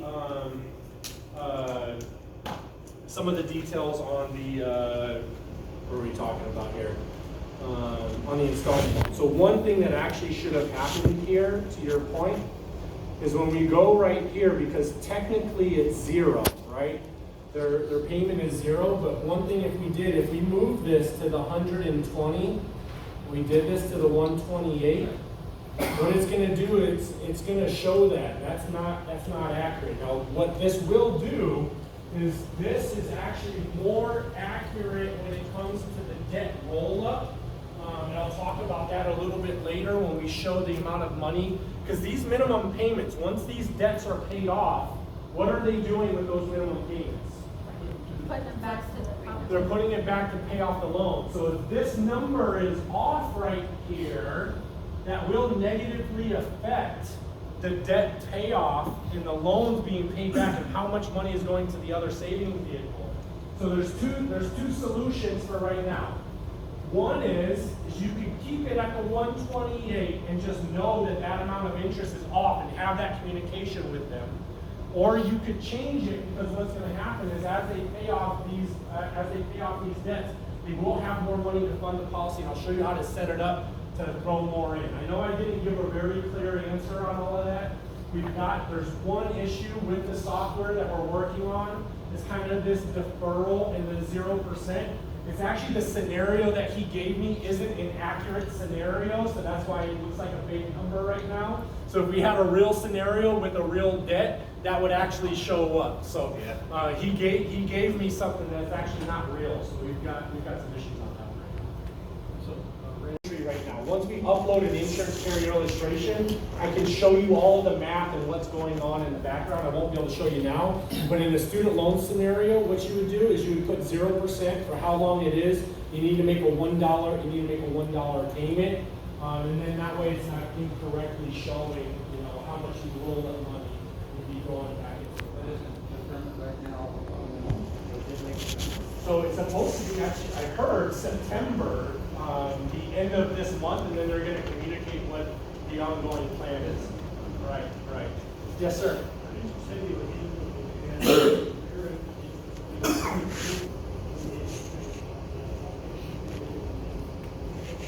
Yeah, so then what you could do there is you could put in an intro rate, right? So let's unclick this, add intro rate. You would put in, hey, the interest rate is going to be 2.5 for 2 years, right? And then after that, it's going to go up to 9.99, right? So you would do that as an intro rate. Based Yes. on all the information, Mike, would that get paid first because it's currently 0%? Yeah, so the system, when you do select Snowball, and you're not gonna be able to see this until we upload an illustration, and that's what we'll play around with after we go through this. You would click on Snowball, you would click on Avalanche, see which one creates the most savings interest. But when people have intro periods, stuff like that, then I move it up to the top, and it's a custom method, and you manually move it up to the top, and then now it's a custom. That just creates even more value to us, saying we didn't go with one of the mainstream options. We're creating a customized plan for you, builds even more value and trust in you as a professional. Shall we bring our own numbers of our own debt? So actually what I want you guys to do, we're gonna break up into 3 groups again, and now what I want you guys to do, you guys already did the intro. Now I want each of you guys to role play gathering the information. If you guys feel comfortable talking about your own debt, then great. If you don't feel comfortable talking about it, then just make up some numbers. But it would be nice. I mean, I'm sure you guys are curious how this is going to work for you, right? Sure. I have. You guys pick up on that? I'm sure you're curious how this is going to work for you, right? Michael, is there anything different if you did do the mortgage bi-weekly like you talked about earlier? What's that? Would you do anything different in the mortgage section if you did pay bi-weekly instead of? So because when they do that, typically they'll sign a contract. They're obligated to make that bi-weekly payment, so we can't change. Now, if there is an option, I think, no, it's not recast. Some lenders will allow you to default and go back to monthly, and then you can take that extra, because they're basically making 1 extra payment a year, right? So you could ask, you'd have to call the lender and see if they can go back to a full monthly instead of bi-weekly without them having to do an appraisal and actually refi and all that stuff. So it's tough because when they're doing that, they're required to make that bi-weekly, so there's no flexibility there to be anything above and beyond. So let's break up into the groups of 3. I want you guys months, because what's going to happen is the minimum payment is accurate, and that's what's important, is that payment is accurate, because that's what you're using to pay back the loans. And if you're showing a higher number in there, it's going to throw that off. So if you're having some issues on the intro rate, and you know, based off of you seeing it, the minimum payment is accurate and the date is accurate and the numbers, instead of being revolving, switch it to installment, and that will eliminate that red error message. And then when you show the custom method, you're going to move that debt up. So tomorrow we're going to talk about that, and we're going to go over the par whole life and how to illustrate, because once you actually go in and you do the illustration, then you upload it into here, the software reads all of the PDF and parses all of that data. It takes all of the cash value amounts, the death benefit amounts, both the guaranteed and the non-guaranteed, breaks all of that stuff down and puts it into the algorithms of which debt is going to be paid off, which one's going to save the most interest, and you guys can really play around. So we're going to play around with that stuff tomorrow. but I kind of want to just recap today kind of what we've talked about. So who can tell me what our approach is? Our approach, not for a mortgage protection lead, but maybe just as a regular conversation. Yes, ma'am. What if I could show you how to get out of debt and build wealth without spending any additional money? Slow that down again. Okay. What if I could show you how to get out of debt? Let that sink in. Pause for a second so that you think, what do you mean get out of debt? And, emphasize and, because that's not it. Yes, there's more. And build wealth. Pause. Without spending any additional money. What would your life be like if you were able to accomplish this? Right? At the end of the appointment, to potentially reset for debt-free life. What's the question you would ask? Yes, sir. If your mortgage and other debts were paid off, would your retirement be more comfortable? Heck yeah! Who's gonna say no to that? Wake up! All right? Of course. I have not had one person say no. I dare somebody to show me a client that says no to that answer, right? And if they're saying no, what does that really mean? They're building more information. They're what? They're building a rocket. They're building a rocket to go to space. There you go. It means that they maybe don't trust or like you, and they're not being honest. Honestly, that's it. We're going to talk about objections tomorrow, but objections in insurance always come down to the 3 Ps: price, plan, or person. It's either the price, the plan, or it's you. And if the price and the plan make sense, then it's you, and that's okay. There's clients that I didn't connect with, and that's okay. Not everybody likes Mike Resnick. I'm okay with that. It took me a long time to learn that, right? And it's okay. But the good thing is that maybe my approach didn't work well, but they really liked it. Maybe I'm going to pitch it off to Lisa, where her personality is better. Maybe they don't like dealing with the male. They want to deal with the female. That stuff happens, right? I mean, it's just life. It's where we're at. So if they're telling you no to that answer, more than likely, or that question, more than likely it's because they don't trust you. Honestly. Something else too, when you do your appointment, have the husband and wife sitting side by side, and you're looking through the husband, looking at the husband through the wife, not the wife through the husband. That's right. Say that again. When you're sitting at a table, let's say right here, okay? Yeah. And you're being Mr. and Mrs. Truthful. So if I'm sitting here on this side of the table staring at both of them, because you always want to be at the kitchen table, you're looking at both of them with your eye contact, so he can't say he's flirting with my wife. Okay? See, when I'm sitting on a table like that, I see. And I'm not saying it happens all the time, Pays but the bills. this is something that I was taught by Tom Hopkins and Zig Ziglar. Yeah. Now, That- I'm sitting at the end of the table. That only happens to you because you're so handsome. I had hair back there. If you're sitting here, Right. and they're to your left or to your right, okay? You're looking through him, but he thinks you're looking at her. Okay. And it can put a barrier up that you don't see when they want to talk about it. They want to talk about it? That's okay. I didn't get to use the bathroom before I got here. Can I go to the bathroom real quick while y'all talk about it? And then I come back. They'll fall in, no. And then I sit across the table from them. Because sometimes the table might be messy, like at my house. Okay? But that's just some of the things like what we're talking about. You need to learn those things so that you have that eye contact, so that you can connect. Yeah, but you're the only person in this room who's running face-to-face appointments. Well, guess what? On Zoom, I tried 2 of them. Yeah. I said, I hear a TV in the background. Oh, it's not on. Mama, my program just went off. Yeah. Okay? I didn't start my insurance career doing that.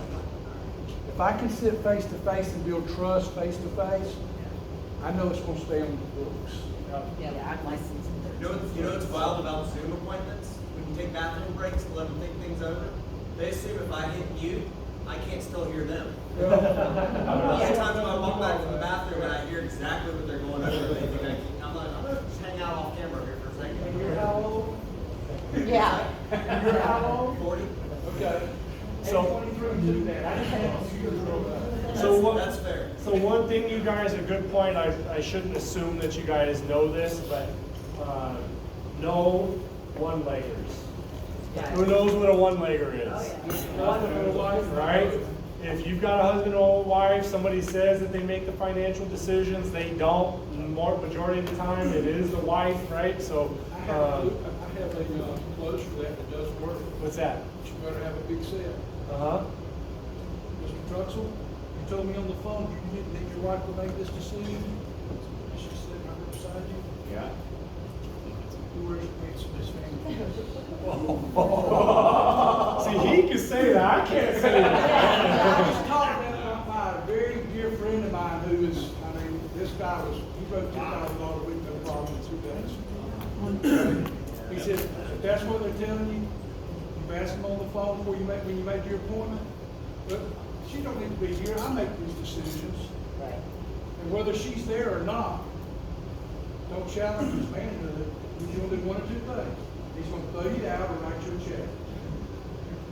And they write a check and stay on the books every time, because as soon as they drop, I call it the water. He said, your husband really protected y'all with some of the best coverage you could have ever had. And evidently you needed to know more about it. You should have called Rich, we sit down together, you and me. Always say that, yeah. It's just different ways of doing it. Like you said, I can do it and get away with it, but I do it with a smile. Look, what I'm sharing with you guys today and over tomorrow also is everything that gives you the highest percentage chance to close. There's not one system, one word, one sales process that close 100% of the time. There's no lead system that you're going to contact every single person and close every single one. Based off of our experiences, what we're telling you is everything that you do, if you follow these systems, gives you the highest percentage chance to close and help out as many families as possible. So when you deal with one-leggers, don't do one-leggers on the first or the second appointment. Don't think that you can gather the information on the first appointment, because there's trust building in that interaction that the other spouse is not getting to see and interact with. So then when you're showing this plan, they don't have that relationship with you. So do make sure that both of them are there for all of the appointments. And it's okay to reschedule. And even if you're doing face-to-face, it would suck, but I would drive an hour and a half, go to a one-legger, and then I would have to reschedule it for the next day, making sure that they're going to be there, and drive that hour and a half again. But don't run those one-legger appointments. When you got that one-legger on to the phone, you usually say those. So on a scale of 1 to 10, how important is it to you to learn something new, to make sure that you never have to pay interest to a bank again, and that you're in control of your finances? A 10? All right, if it's a 10, I'm assuming that it's going to be the case for your wife as well? I would say. Yeah? Then I need both of you guys there together, because if it's that important to you, I need both of you guys there together so that you can understand and learn how these concepts work.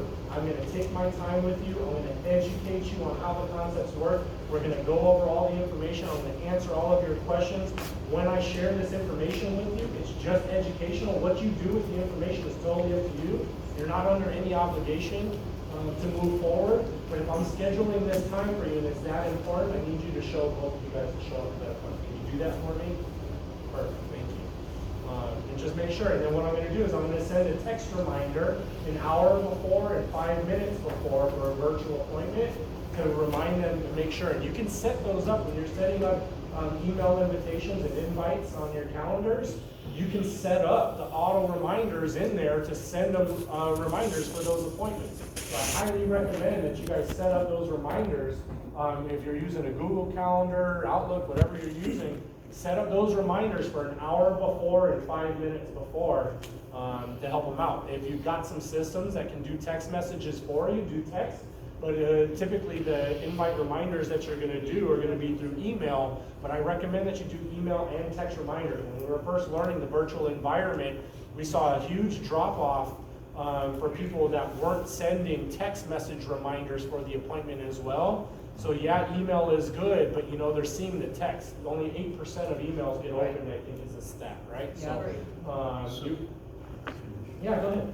I was gonna say, could you repeat that 1 to 10 thing again for those of us that didn't have our reporters on? Yeah, so on a scale of 1 to 10, Tom, how important is it to you to learn about a concept that you never have to pay interest to a bank again, and that you can be in control of your financial future? A 10. A 10? Okay, great. So if it is a 10, I'm assuming that it is for your wife as well, right? Yeah. Or at least close to it. So if it's that important to you, I'm scheduling this time to educate you. I will need to make sure that you're going to be there. I'm going to educate you on the concept. You'll know exactly how it works, what it is not. We're going to go through your information. I'm going to give you a lot of great education. What you do with the education is totally up to you. You're not under any obligation. What you do with the information is up to you, but I know you'll be excited about what you hear. All right, and obviously there was a little bit of a variation there, but kind of the premise is the same. All right.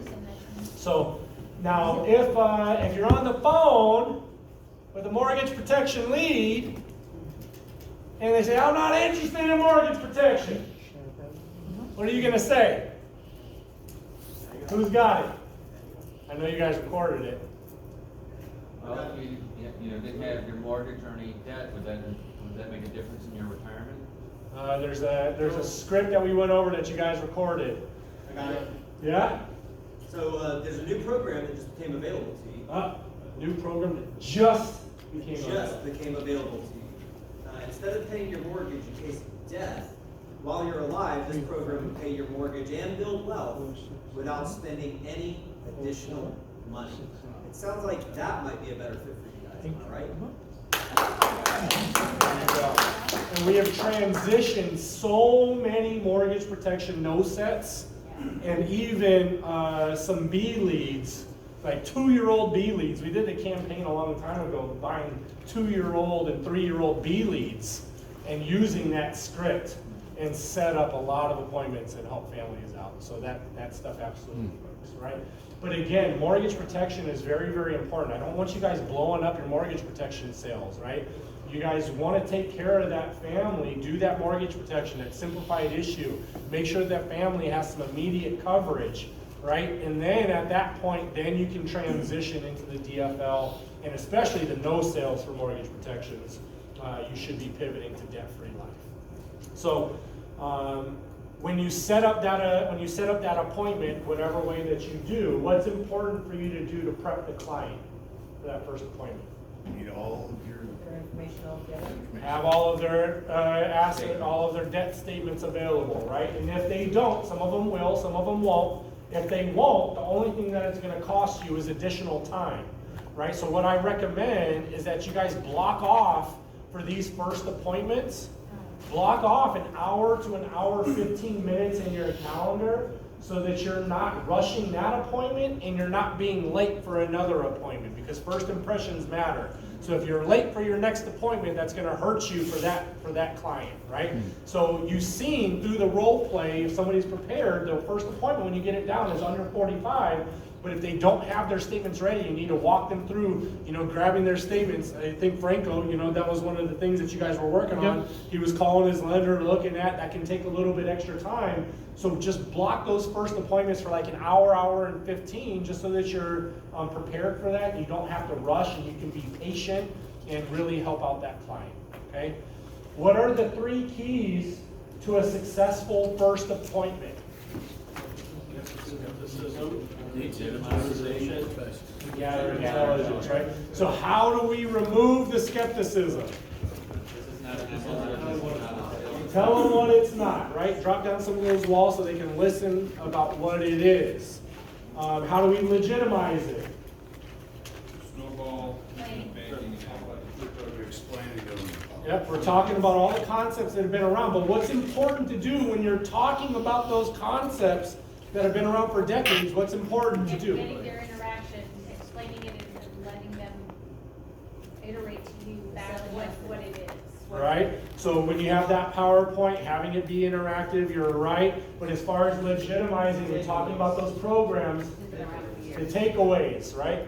The Snowball might not be the most efficient strategy. We don't know if Avalanche is. We need to break down your stuff in our exclusive software. Infinite banking is very tough to learn because you got to read this book, and even a lot of savvy financial professionals have a hard time putting it to use. doing those takeaways so they don't believe that they can just do this online research and do it themselves, and that they need us to follow through with this process. It's very important, right? So we legitimize it so they can do the research if they want to on those things, but we need to tell them why they shouldn't do it on their own, okay? Now, when you're gathering the intelligence, you're gathering that financial information, the financial analysis form, what are the 3 keys to successful gathering intelligence? Be detailed, be professional, and lead. And lead the process. Be detailed, be the professional, lead the process. And what does that mean? What does that mean? We fill it out, they don't. We fill it. We don't leave that form with them. Right. Because what's going to happen? Nothing. They're not going to do it. And if they do, it's going to be incorrect, and you're going to have to follow up and then get it again. And you're going to take a 45-minute process and turn it into a 6-week process, and keeping a call and follow-up, right? That's what I'm saying. What else is important in gathering the intelligence? Making sure the interest rates are correct. Yes, making sure the information is correct. And how do you make sure the information is correct? They have their statements, and you're making sure that they're not giving you 10,000, 5,000, 2,000, 85,000, right? Nobody has debt and it's all zeros at the end, right? They've all got some dollars and cents in it. So we need to make sure that we have that accurate information. So when we're looking at mortgage debt, what's important in mortgage debt when you're gathering that information? Just the principal Principal and interest. Yes. Principal and interest. Yep, what else? More than one mortgage. You gotta make sure, don't assume, right? When they're making overpayments to their debt, mortgage or consumer debt, what's important? Find out if you do it on a regular basis. Consistent and understanding how they're making that overpayment. Is it auto pay? Is it something they're sending a separate check to? Are they just doing it, going in every couple months and just paying down extra after their minimum payment is done, right? Understanding how they're making those overpayments, because that will give you a good indication on how consistent it is, right?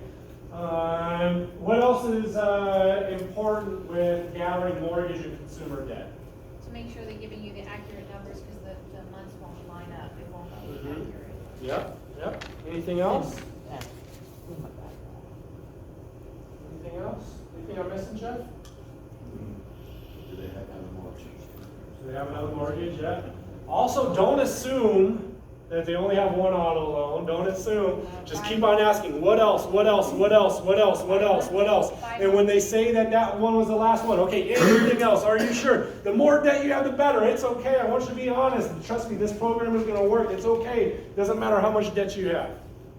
I know you mentioned that in a couple Zoom calls, but what is the criteria for this program? Yeah, so we'll talk about that a little bit more tomorrow. So target market is a mortgage and 3 pieces of consumer debt, or no mortgage and 5 pieces. And the reason why is because you need that minimum payment from those debts to go in to pay off those loans. And then what happens with this plan, we'll talk about it tomorrow, these plans are designed where you're actually using this policy plus another financial vehicle to execute this plan long term. So technically they're going to have 2 plans in place to execute this, this concept.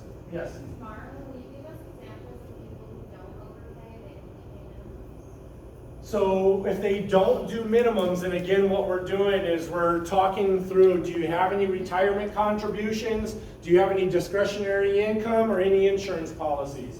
You know, what YFB taught us is that you could do a spending planner and break all that stuff down. We still have the spending planner on HQ, but when I did that, when people weren't making overpayments, they didn't have retirement contributions redirect, they didn't have any discretionary income, they didn't have any insurance policies, and we started breaking down all of their stuff in the spending planner, that business didn't stick as good because what that required, it required them to make a massive change in their behavior and their spending habits. And a lot of people had a hard time sticking with that. So some of the good scenarios that I have had is by breaking down the spending planner, identified that they were spending $1,500 a month on going out to eat each month, because we like to go and have date nights and go out to eat and go out to restaurants. And look, we're telling them, I'm saying, hey, I'm not telling you to eat canned food. I used to say the beans and rice a lot before, but then somebody said that was offensive to them. So now I say canned food. So canned food, you can't please everybody, right? So canned food, I don't want you to eat canned food, but do you see the benefit based off of this path, and you're spending all of your money, you're at no discretion, or you have all this debt. Instead of doing $1,500 a month, would you be open to seeing, hey, $1,000 a month, so you can still go out and have date nights and go out to eat? You only live once. We want you to have fun and enjoy life. But if that $500 could make a huge impact in your financial future, could set you up for retirement, pay off all your debt, do you think that that could be a better use of your money? And they said yes. We showed the $500, that business stuck, and it was good. I had another client who had $2,000 a month shoe habit. $2,000 a month shoe habit. Right? We dropped that down to 1,000 because obviously she had enough shoes, and that 1,000 that stuck. But that's not the typical spending planner that you're doing. A lot of people are living paycheck to paycheck. You can't find money that's not there. So the biggest thing that you can do is just advise them. Start tracking your money. Start chipping away. Do this debt snowball, even if it's $5 at a time, $10 at a time. Start making a difference. If this is something that's important to you, then start looking at other opportunities for you to generate some more income so we can do this plan. I'll check in with you every quarter and kind of see how you're doing. And if life changes down the road and you have the ability to put more money in, then I want to help you out. I would just put in my calendar to follow up. There was a client that I followed up with for 3.5 years, waiting for them to turn 59 and a half because they had $500,000 in their 401k. Kept on following up with them. 3.5 years later, they hit 59 and a half. I rolled $600,000 out of their 401k into an annuity, made $36,000 because I was persistent. I followed up and decided and followed through with what I was going to say. Right? Can you offer this to foreign nationals, like snowbirds, Canadians that come to Florida? Yeah, I'm dealing with a client right now who's a DACA child, 27 years old. He bought a house here in the country. He's got credit card debt, got all that. All three carriers won't do it. What? Yeah, a DACA, Deferred Action Childhood. Dreamers. Yeah. What if they stop making the payment?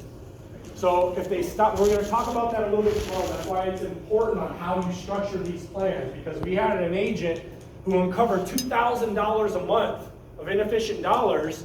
They looked at the plan, put everything $2,000 a month, didn't fund PUAs. They did look at it. If I did $2,000 a month and did 500 PUAs or 1,500 PUAs, 500 in base, it only changed their debt payoff schedule by about 1.5 years. She was like, you know what? I'll just take the full commission on the $2,000. They're not going to know the difference. It's only 1.5 years. But the problem is that life is going to happen.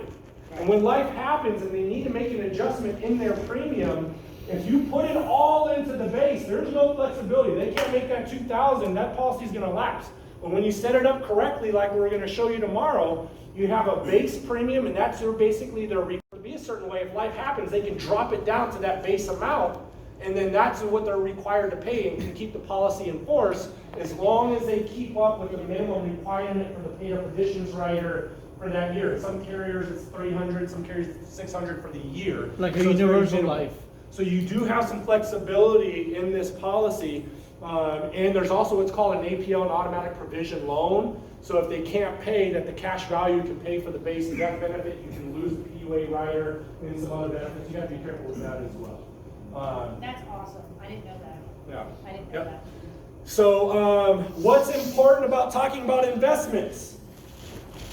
Qualified or not qualified? Qualified, not qualified. If it's qualified, that means that it's pre-tax. And if it's pre-tax, what's the formula that we use? What percentage? 60%. We do 60% for the illustration, but then we need to tell them to do one of two things to actually find out the real net amount. What is those two things? Speak with the accountant. CPA or?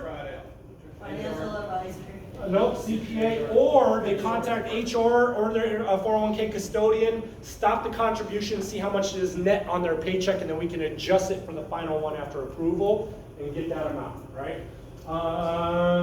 For income, what's important there? Is it stable? Stable, yep, especially if they're self-employed, and we want to ask what?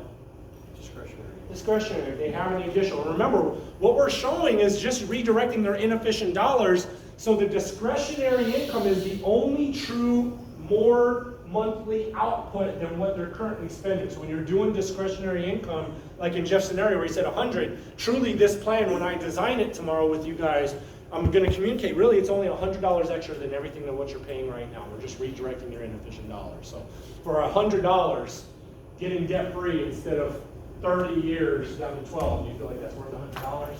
All right, so easy sell there. What's important about insurance? Be careful not to reset. Careful not to reset. Contestability, right? It's a big concern of mine, you guys, and it really comes down to you as the agent asking the questions correctly, not leading them to a no answer, and making sure that they understand what that's going to do if we do replace it. Okay. So that's it for today, you guys. Give yourselves a big round of applause. Taxes on the game. What we talked about this, what I did with my wife's little 401k, did a 7-year whole life policy, 7-pay whole life. She can do 10,000 for 7 years. Yep. And it's paid up. So you're set. Yeah. I don't have to do any paid up. No. The benefit doesn't change. You set it up that way as a reduced paid up, stopping premiums after 7 years. So in your illustration, it shows years 8 and on, no more payment, and you've got your cash value still building. So you're protected. You're fine. Yep. So this has to be set up initially, or does this sound like something you can do down the road? Yeah, there's two ways. One is you set it up in the beginning, and I'll show you in the illustration. You guys are going to play around with it and see what I'm talking about, right? So you can set it up to where Britt was saying it's just a 7-pay or just a 10-pay or a 15-pay. So you're saying you're only paying it for that amount of time. There's no more payment after, and you're still building up the cash value. So you've set it up in the beginning where you're good. But some people, they're like, no, I want to fund this forever. I want to get amazing cash value for the rest of my life. But if life happens, 20 years down the road and they just want to stop it, then you would do it in the middle of the policy. But again, the loan servicing department, we're going to help you out with that. You guys don't have to worry about all this. I'm just teaching you what's going to how to set this up and what the different pieces involved with the whole life. So if you did this 7 years in, is it retroactive back to the beginning of the policy then, or does the 10th year start at that 7-year mark? Repeat the question. So you're saying that you can go back and apply this, right? Well, no. So you either do it, set it up in the beginning, where they're paying for only a specific period of time, like a term policy, but they still got a whole life. But if you don't set it up that way, if it's 5 years, 10 years, 20 years down the road and they want to cancel it, then you can find out from the insurance carrier how much cash value is needed to execute that, where they have no more payment and get a reduced death benefit, and they're free and clear. And that's based on the current age of that time. That's correct. The current age, the cost of insurance for that minimum required death benefit for that particular carrier. Again, Foresters is 50, Lafayette is 25, Mutual Trust is 10. Okay? So, what's that? Why wouldn't you just do this as a default instead of being premiums too high? You can't know because you just don't know. The client, the client, once they see this, they're going to be like, yeah, I want this. I see all the benefits. I'm going to get $2 million tax free, and I want to continue to fund it. Remember, what we're trying to do is change their financial behavior so they have amazing bankroll that they never have to borrow from a bank again. So if you set it up in the beginning where you're only funding it for 7 years or 10 years, you're limiting the amount of cash value that they're going to have later on in life, right? So unless a client specifically says that they can only fund it for X amount of time, I'm going to set it up where they're paying it forever, and the premium is going to reduce later on in life because you can only fund the paid up additions, which is a cash value accumulation component of this, until age 75 or 80. So when they hit 75 or 80, that premium is going to drop down dramatically anyway. So I think the question is, you have to specify a time when you set that up? No. So Okay. I'll show you in the, I think people are getting caught up on that stuff. I'll show you in the illustration. It'll make more sense. Someone puts $100,000 into the account, or account, right, and they borrow $85,000. But they're not gonna, if you put 100,000 in, you're not gonna have 100,000 of cash value right away, because you got cost of insurance, and you got premium load fees and all that stuff. Depending on the carrier, 85 or 90% of the cash value. So 5% we were talking about with Mutual Trust, it's 4.76, with Lafayette and with Foresters it's 5. Yeah. All right. So another reason why we use these policies is because you can overfund it. Who's done an IUL before? Right? We do IULs where we typically set them as minimum death benefit, maximum cash. Right? And this is what we're doing also. I told you that example yesterday where somebody had a $2,000 a month payment. They got greedy because they saw that the client only had a 1.5 years difference in paying off their debt. They put all $2,000 in the base, and then when something happened, they had to cancel it 3 months down the road. Well, what we're doing is we're overfunding the policy into what's called paid up additions. Paid up additions is just buying additional insurance, which buys additional cash value. It's what accelerates the cash value portion of these policies. So when you set up these correctly in the beginning, I want you guys to write this down, and as you guys get better, you're going to know when to adjust it. We're not going to talk about all that today because we could really spend 3 hours on it. So to start off, for the people brand new in DFL, you're going to do 65% into the PUAs. 65% into the PUAs, 35% is going to go into your base and term rider premium. Okay, because there's a good mix of doing what's right for the client and you guys getting paid for your hard work. Now, but there are situations where you're only going to do 10% base, 15% base, and 85 or 90% PUAs. Okay, but in the beginning, until you guys get comfortable and you guys understand, I'll start teaching you some other ways, but just start off with 35, 65 in the beginning. My first one was that rate because that's what I was taught. My second one, I went down to 20% base. Then my third one, I went down to 10% base. So base means the actual death benefit. The actual death benefit. Initial Correct. death benefit. Correct. Correct. So 35 goes to who? Yeah, it's our base and term. Yep, Base death. We get a commission on. And that's the reason why is because that 35%, you get commission on all of it, but you get higher commission on the base and the term and not the PUA. So that 35% that you guys are doing in the base and the term, and again, you guys are going to see in the illustration, so it'll make sense when we do that. But that's what you're going to put on your activity reports and your op numbers as what you're submitting. You're not, if you submit a $700 a month case, you're not putting in the $8,400 of annualized premium on your activity report because you're funding PUAs. It's only 35% of that you're going to put in your report, and that's what you get the major commission on. What does F and P mean?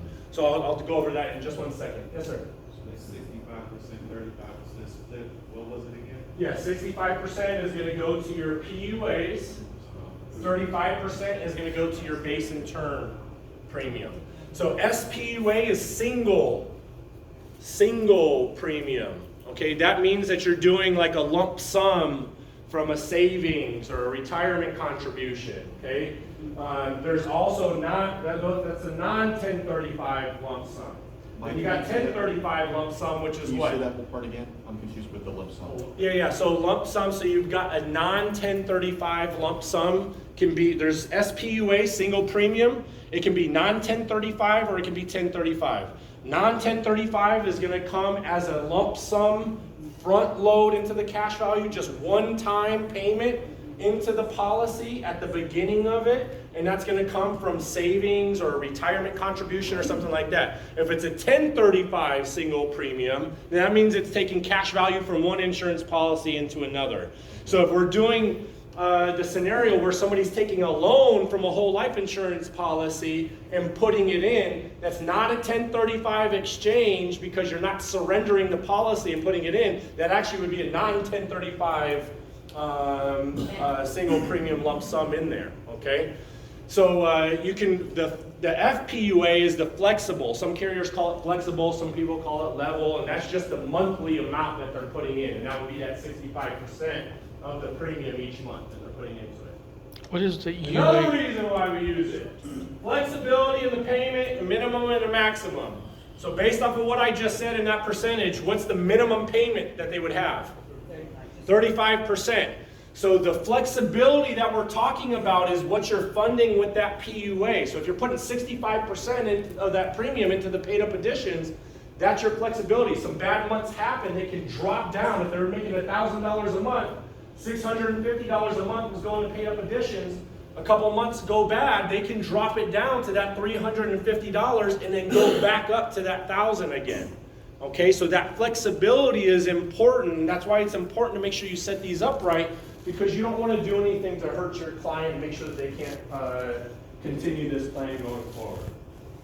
Another reason why we use it: creates an asset and potentially lowers taxes in retirement. Why do we say potentially lowers taxes?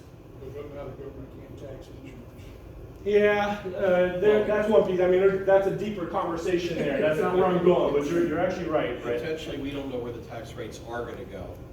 Yeah, not that, but the reason why we say potentially is because it's dependent on the client keeping this policy in force for life, right? Because again, if they cancel this policy, their gain is going to be taxed, right?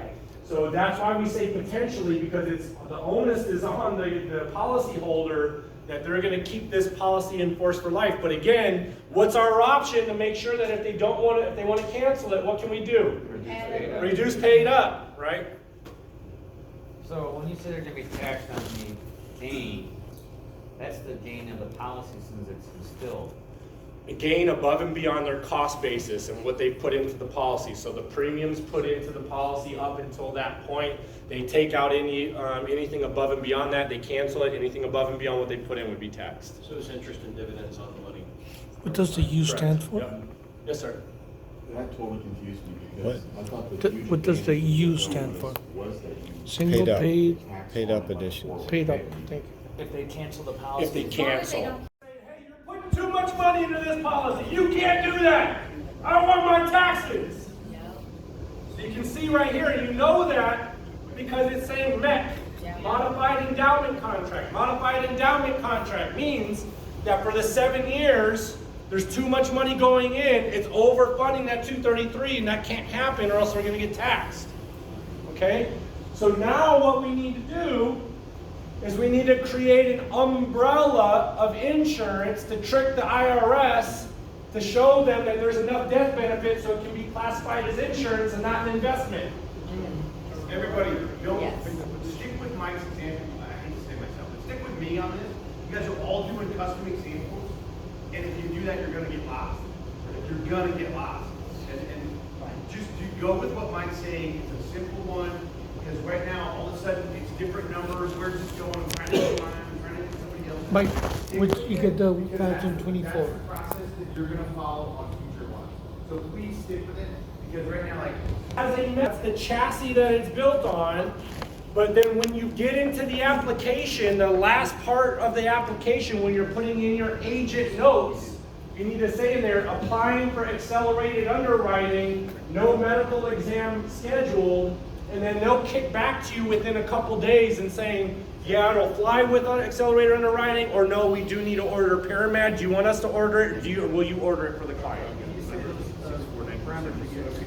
So 55 years old and under. 45 and under. 55 and under.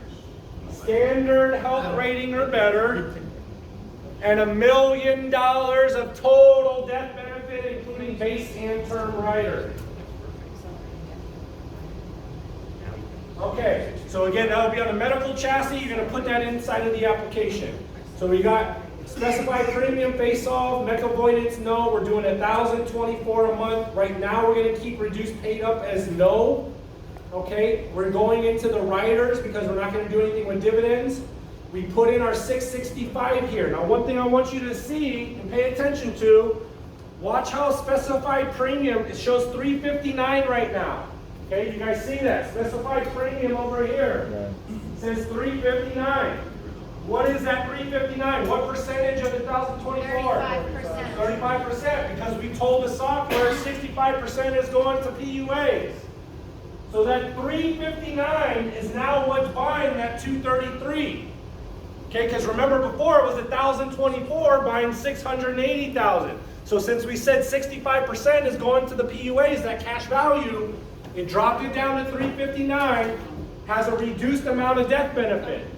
But again, it's created a MEC, which means that there'll be tax. So we have to create an umbrella of insurance to trick the IRS. Okay? So what we need to do is now we need to add on a term rider. Now yes? I have a question. So some of my policies that are put in place have a 10-year term rider and some have a 20-year term rider, and I don't have a clue why. So what I recommend, if you're not replacing any insurance, I recommend that you do a 10-year term rider, because the cost for a 10-year term rider is less than a 20-year term rider. The less premium you have funding the term rider, the more cash value is going to build up. Okay, so now with Jeff's policy, we were looking at redirecting that $74, that $500,000 term policy at 14 years left. So should I do a 10-year term rider on there? No, I'm going to do a 20-year term rider because he has 14 years left, and I want to make sure that I'm not leaving any gaps in his coverage. So for him, I'm going to do a 20-year, but if you're not replacing insurance, do a 10-year so it's less premium for the term rider. What about the 35,000 of the lump? Yeah, I'm going to show two examples. Savannah had asked one without it and one with it, so I'm going to show you guys the differences between the two. All right. So now you can see right here, what happened to that $359 specified premium when I just clicked on term rider? What happened to the $359? It went down to $356. Why did it go down to $356? $10,000 rider. Because now I've got a term rider. So the total, remember the software, we're telling it that 35% is going to base and term, right? So what happens is when you add on a term rider, it's going to reduce the specified premium and add in money for the riders, which is the term rider. But the total of those two are going to equal the 35%. So you're going to start seeing these things fluctuate as you play around with it. Okay? So watch this right here. Watch this premium for rider, watch specified, and watch the base death benefit when I start making these changes. Because what I need to do right now is I need to create that umbrella, that term rider premium amount, so where it's not a modified endowment contract. So watch this. What I'm going to do here is I'm going to start off with, because he had $500,000 worth of coverage, right now it's showing $230,000 a base. I'm going to put this here at $300,000 and see, oops, that's $30,000, not $300,000, and see if that removes the MEC. It doesn't remove the MEC, okay? Where does it show the? Oh, it actually did right there, it did. Okay, so you see that down there? So when I change this down here from 10,000 to 300,000, it took the MEC off, right? It's no longer red. But look at what happened. The premium for the term rider went from $2 to $62. The specified premium rider went down, and the base amount went from like $260 down to $192. Why did the base death benefit go down to $192 when I did that? Because you added the term rider. Because I added the term rider. Remember, we're telling the software 35% is going to base and term rider. So if we're adding term rider, that means that less is going to specified premium, less is going to the base death benefit. That's where the changes are happening. You guys following along? Who's not following along right now? No, it's not that I'm not following, I got a question. Were you gonna replace that $74? You weren't gonna replace the 14-year term. I am. In this scenario, if it makes sense, I am going to. Okay? That's what I was. Yep. Good question. So right now, this is not a MEC. But in my mind, there's a way to optimize this still. Okay? So if 300,000 is not a MEC, what I'm going to do is I'm going to say, well, what if I only do 200,000? And the reason why is because I want less money going to this term rider, more money coming up here, so that because this base amount does create cash value. If you just have base, it's still going to create cash value even if you're not funding PUAs, but the term rider is not gaining cash value. 200 works. So if I go to 200, it's still not a MEC. So now I'm going to go down to 100,000.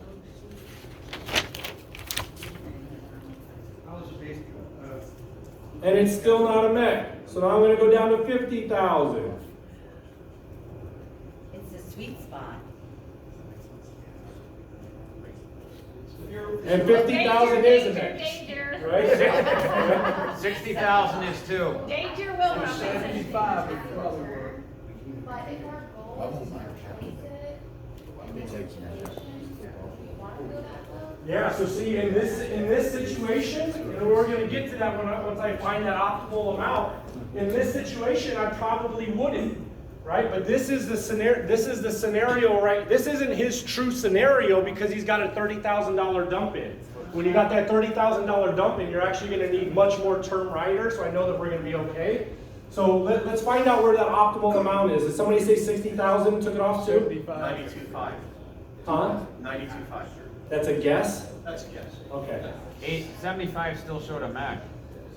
Yeah, 75 still 92.5 is doesn't a work. really strong guess. 80's a Mac. 80 still a Mac. Okay, let's go to 90. You can get really granular. I have some agents that go to the $100 range to find out like that optimal amount. 92.5 is a really Oh, 90 is. 90's a Mac. All right, 92,500. Let's try that. Oh my gosh. 92,500 is that optimal amount, Todd. 92. Good job. So now look, if I go to 92, some agents really geek out on this stuff and want to get really, really granular. So you can see 92,000 is a mech, 92,500 is not. Correct. So 92,500 is really that optimal amount right there. Okay? So now what's really, really important, so once you've got it to where it is not a mech like this, okay? It's not a mech. This is set up, 35% is going to base and term rider. That's how much would go on your activity reports. Then you've got your paid up additions, the 665. So they're basically got $300 and some thousand worth of death benefit. So I wouldn't replace that $500,000 with this one unless what I did is I increased more term rider on there, right? And you could do that. But there's something else you need to do. You see this maximum annual payment for the paid up additions? You need to change that. Right now it's saying you can put in $100,000 a year into the paid up additions. Okay, let me show you what that means. So even though we're setting it up where it's $1,024 a month, we're saying that actually you can put in $100,000 a year. But this is what it does when you do that. So a couple things here. One, they would need to apply basically for $1.3 million worth of insurance, even though they've got $300,000 worth of insurance. Why do they need to apply for 1.3? Because there's a factor of 10 based on the flexible premium.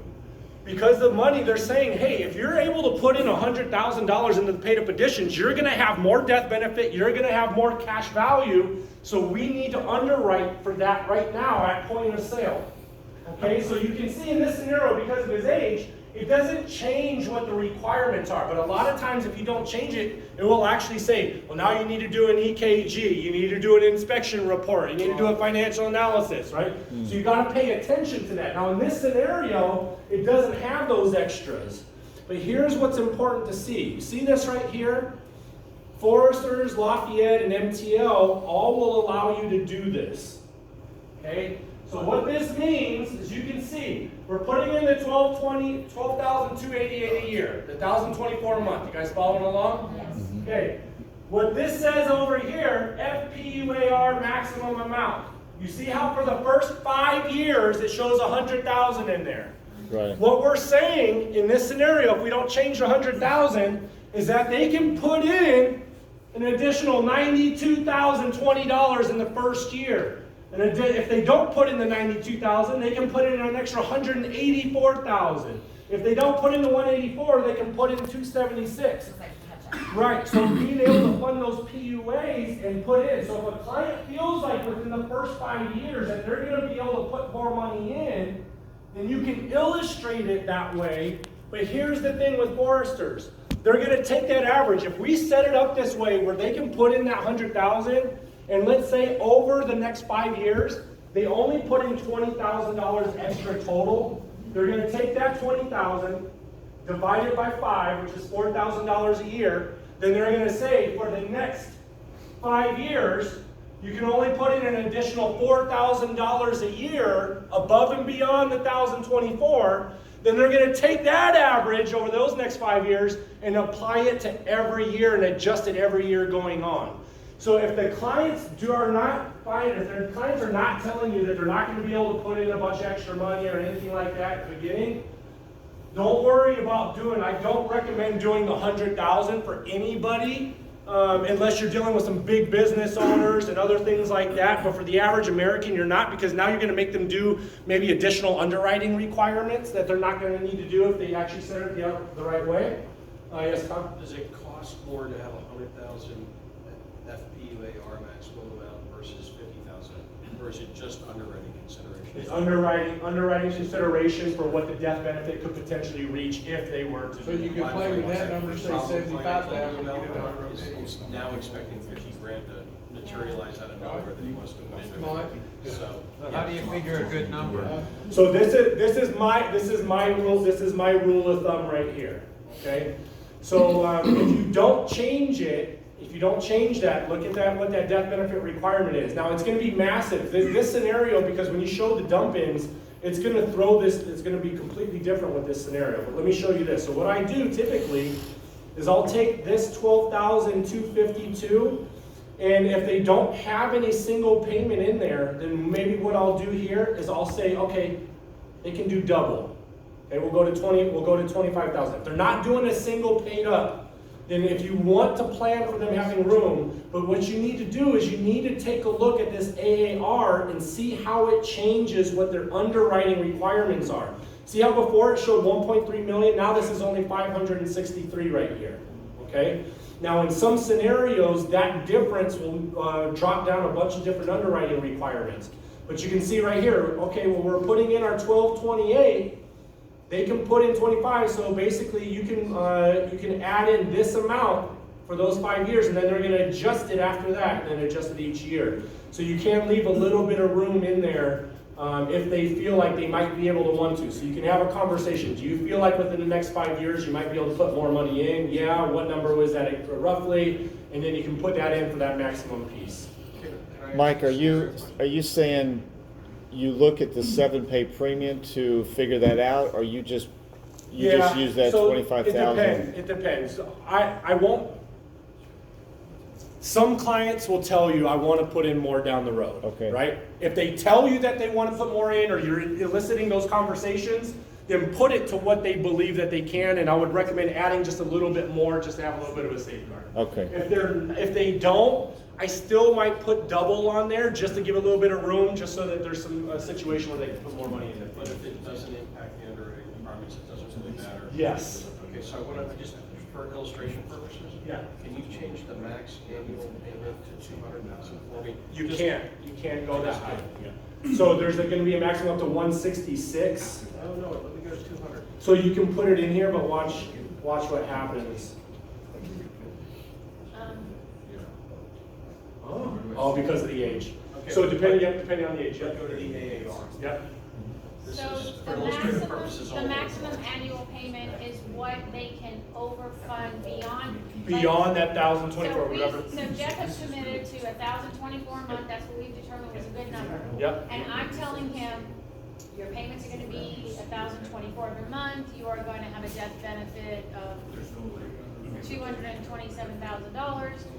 If you feel like you get a bonus at work and you can throw in another $25,000 a year, you can do that without making this a bet. Correct. Wow. No. No, this. No, we'll make it 12,292, because the 7-pay is. At 25 grand, it doesn't Shouldn't have to add more. Not when you're designing it with this maximum annual payment being in there. So if you're, It'll still make it up. that's what I thought as well. That's what they told me. That's what I thought, the same exact thing 2 years ago, and about 2.5 months ago, they told me that that's not the case. 2 years ago, I was taught the same exact thing, Tom. I was taught the same exact thing. That's just like 45 cases I actually follow that rule. So I that's talked to Lafayette, I'm not gonna and I get talked, you. yep, and I I'm talked to not gonna Foresters you. both, Okay. and the actuary, the product dev team, and the sales support. Okay. I know, That's pretty impressive. I know. That's very. MTL has the ability to do this as well, and instead of the 5-year and then going on, you can do it for 10 years. Actually, Scott was the one who showed me that this could happen, and then I contacted the other carrier, contacted Foresters in Lafayette. Thank you, I didn't know that. Thank you. I just learned it a couple months ago too, buddy. Says it can't do that for 10 years, you receive it in the first 10 years? Yeah. The companies have rules, each company has different guidelines. So will that say that on my illustration that I didn't do for myself? Or non-1035. It's Savings account, so it's non-1035. So you go $30,000. Now look at what's gonna happen over here. Okay, now what's gonna happen is it can show you right here, paid up additions, 30,665. It's because you got 30,000 as a single, you have 665 as a paid up addition, and what's gonna happen now is now it's created a MEC. So that $92,000 isn't gonna work anymore. So now I need to go higher than that, right? Because we're front loading it with that $30,000. Okay, 400,000 is still a MEC. You go to 600,000.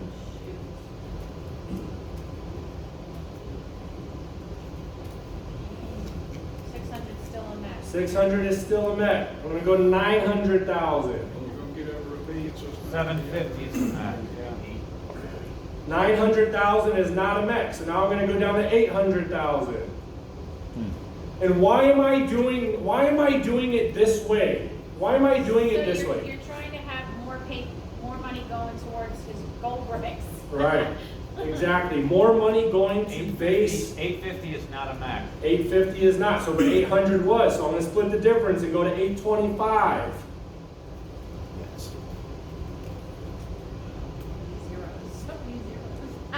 Okay, 825 is, but 850 isn't. So now I'm going to go to 835. 840 is.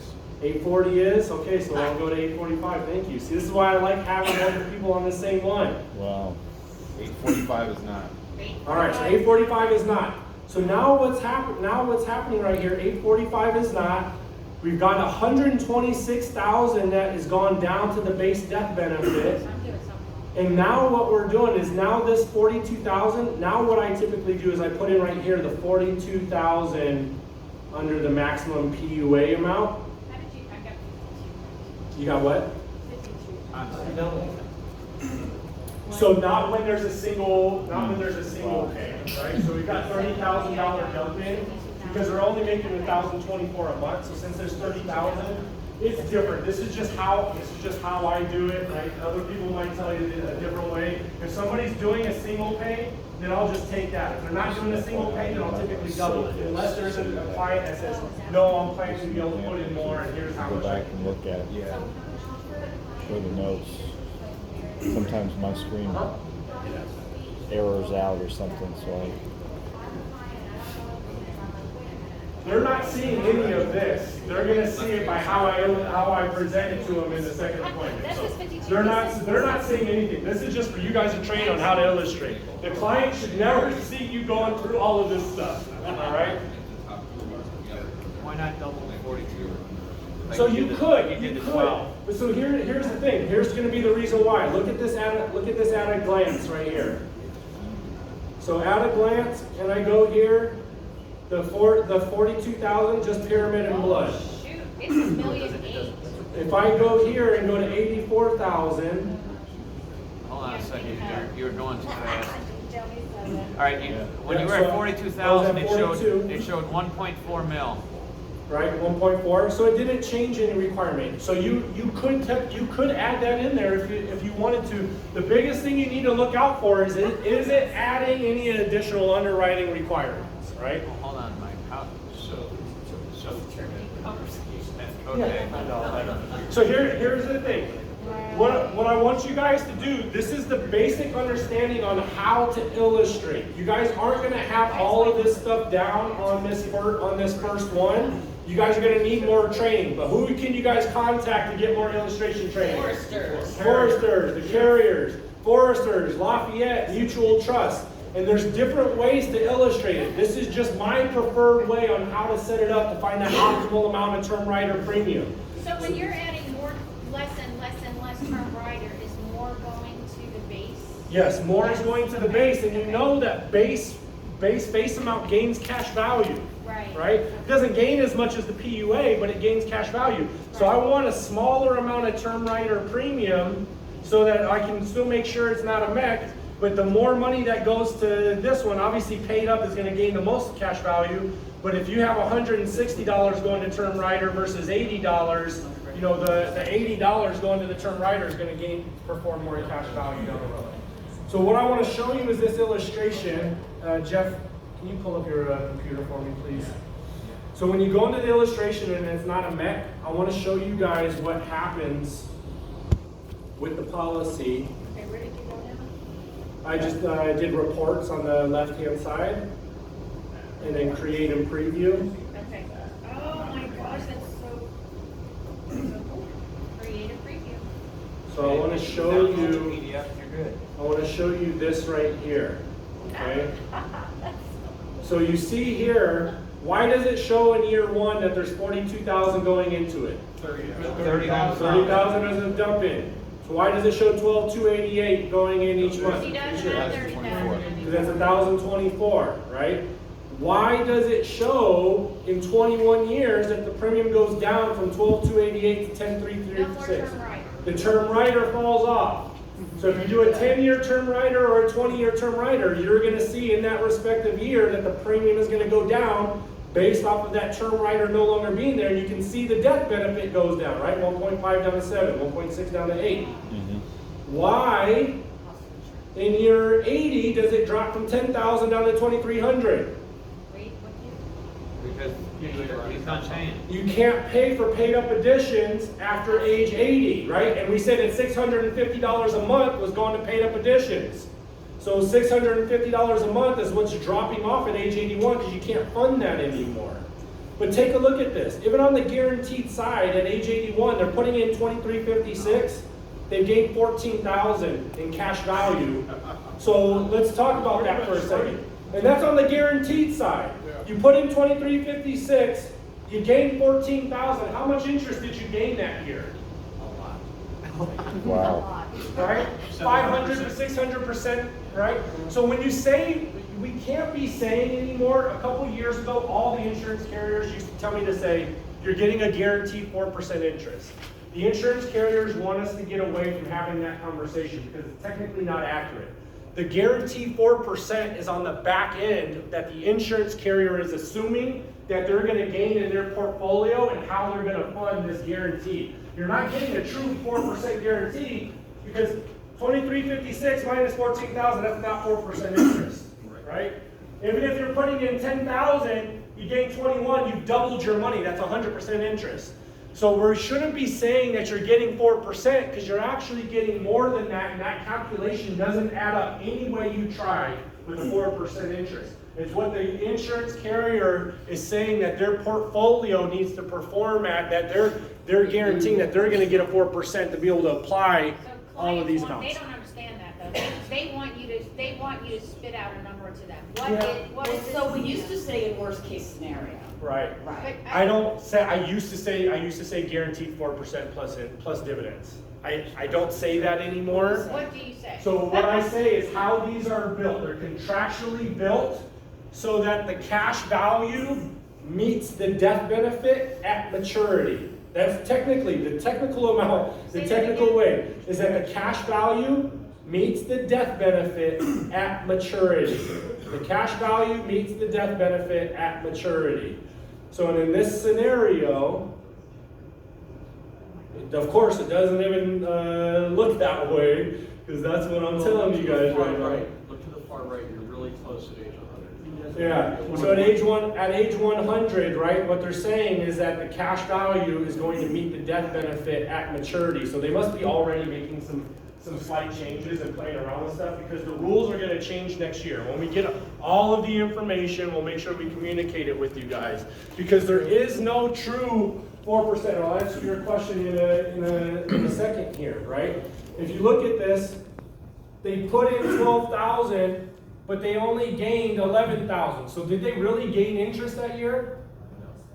No, right? So it's tough to say you're going to get 4% because none of that stuff is going to add up. There's basically a 10-year point where you're breaking even on your money. You put in 152, you've got 156 non-guaranteed with dividends, right? So these policies, it's not a get-rich-quick scheme. It's not something that you're just using and you're going to get a bunch of interest within the first couple of years. It takes some time for that stuff to accrue. The cash value, that's age 121. What's that? At age 121. Because it becomes an endowment, Foresters is not paid in 1 year in the 40s. Mutual Trust in Lafayette, in 100 years, 100 years. they paid every year.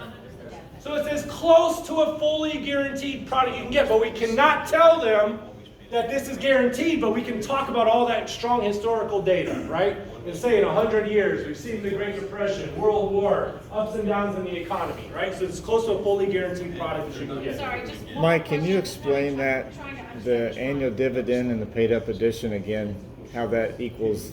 Death benefit plus paid up Okay. additions equals total cash value. So follow along right here. You got your contract premium. You got your guaranteed cash value, regardless of what happens. This is a contract. They have to abide by this guaranteed cash value. This is your guaranteed death benefit. Now, dividends being applied, what they're saying is that they're assuming, based off of their historical data, that they would get a $333 annual dividend. That dividend, because we said in the software that it would buy paid up additions, is going to buy $1,300 worth of additional death benefits. So if you take that 1118671 plus the 1337, that equals that new death benefit. Then you take that dividend and it also buys more cash value, which would be the 333. So that 333 adds on to this cash value, which creates this total cash value. And that stuff compounds over time. So this paid up additions is the death benefit that's getting added to this total.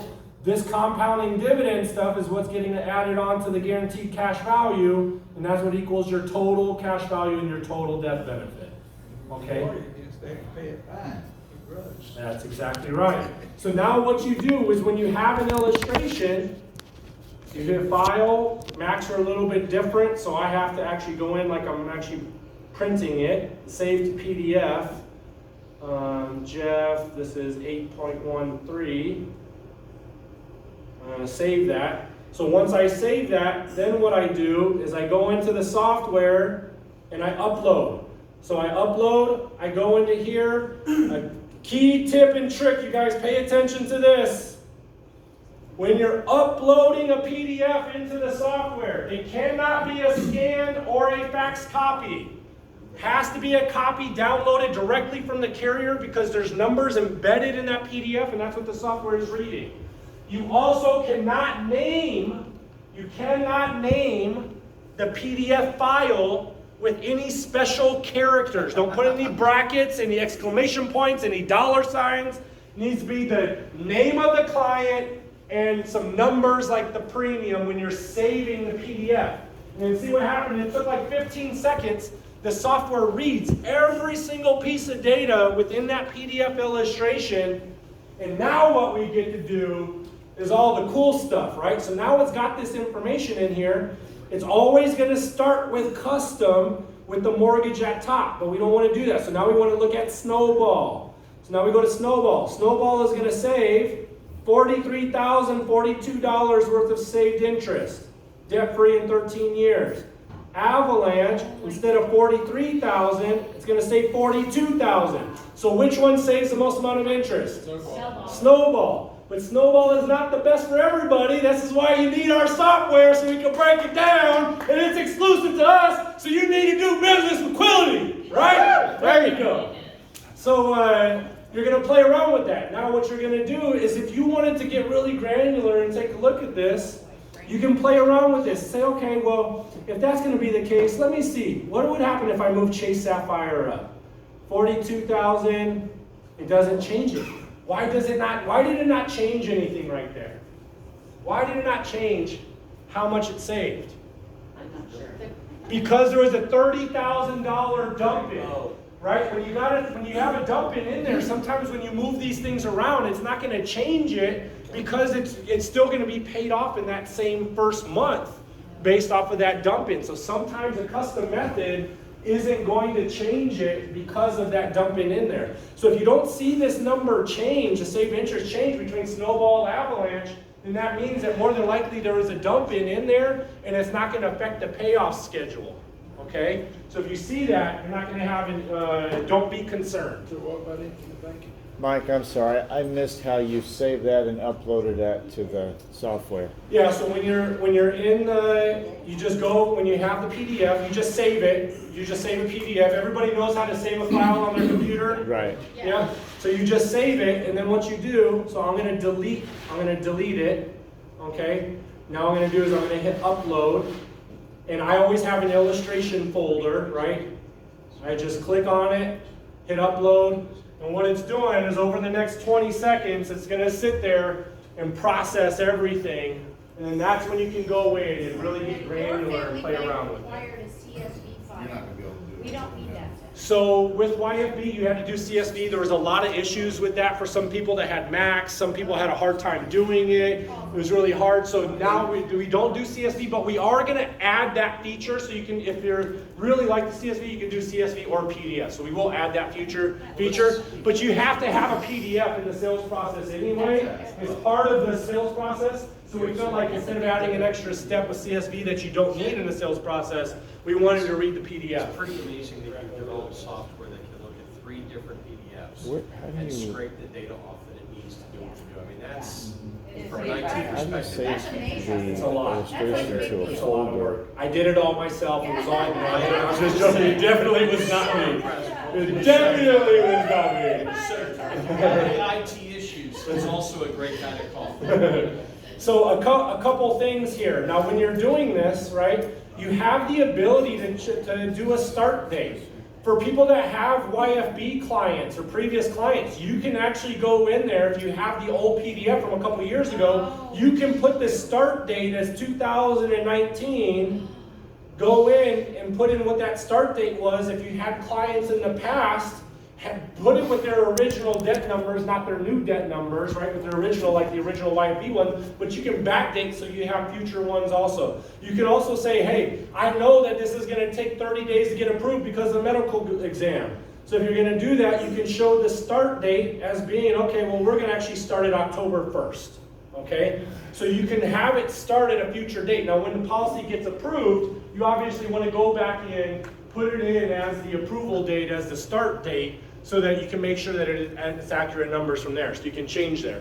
We'll talk in a little bit about the savings account interest, okay? Because what happens is after these loans are paid off, okay, typically you're not going to put money into that policy anymore. You're going to have another savings vehicle. Now, but if you do set it up where you can put more money in, then you can do that as well. But it might be beneficial for them to have another savings vehicle, and the YFB software automatically did 2%. We wanted to do a slider because we don't know what interest rates are going to be. Maybe interest rates are really low and we need to show that it's only a 0.25% depending on the vehicle. And we didn't want to do anything higher than 3. So you do have the ability to change it. Now you guys aren't really going to have to play with that too much because Melissa in the loan servicing department is going to help out our clients and we're going to help identify how we're going to be able to attack the future debt, the future financial vehicles, and we'll talk about that here in a little bit. That's huge because, I mean, I think sometimes clients change what they're doing with their policies, and so getting that feedback from her and back, that's like, I don't think that's a big deal for us. It is. It's a huge deal. No other company is doing this. Look, I have been in your guys' shoes. I said this stuff to Todd and the team in the back. I've been an agent for the last 9 years. I've been a manager for the last 7 years with an agency. I understand the agent mindset and that we love to help families, but we don't like all the service work, right? Yes. So in that service work, as you build up 100 clients, 200 clients of DFL, you have to follow up and take care of all of their loans and do all of that. Like even me, I have fallen off on some of my loans, but tomorrow I'm very, very happy because tomorrow at 2 o'clock, my very first DFL client that I did, very, very good friend of mine, policyholder or client of mine that I had for the last 7 years. Tomorrow we are paying off her home equity line of credit, so we'll paid off 8 of her cards, her car, and tomorrow we do her HELOC, and all she'll be left with is her mortgage. And I'm getting goosebumps because I'm so happy. But there's clients that I had that I have fallen off with helping out the loans because I'm so busy. And we cannot do this to our clients. This is here because we're going to make an impact in this country and we're going to change their behavior. So now, Melissa and Jeff, myself, and the Quality team, we're going to make sure that we change the client's behavior and make sure they execute these loans. All right? Suppose you've got a half dozen cases in the YFP software. Yep. What is the best method to migrate from there to here? So as it stands for as calculated data, you have a question? Yeah, so what you're going to do is you just click on download. If you ever want to just look at the illustration. Oh, yeah. So what you're going to do is it's automatically going to default. When you upload the PDF into the software, it's automatically going to default to the custom method. Okay, so you have to go in and hit Avalanche, see how much interest it saves, go into Snowball, see how much interest it saves.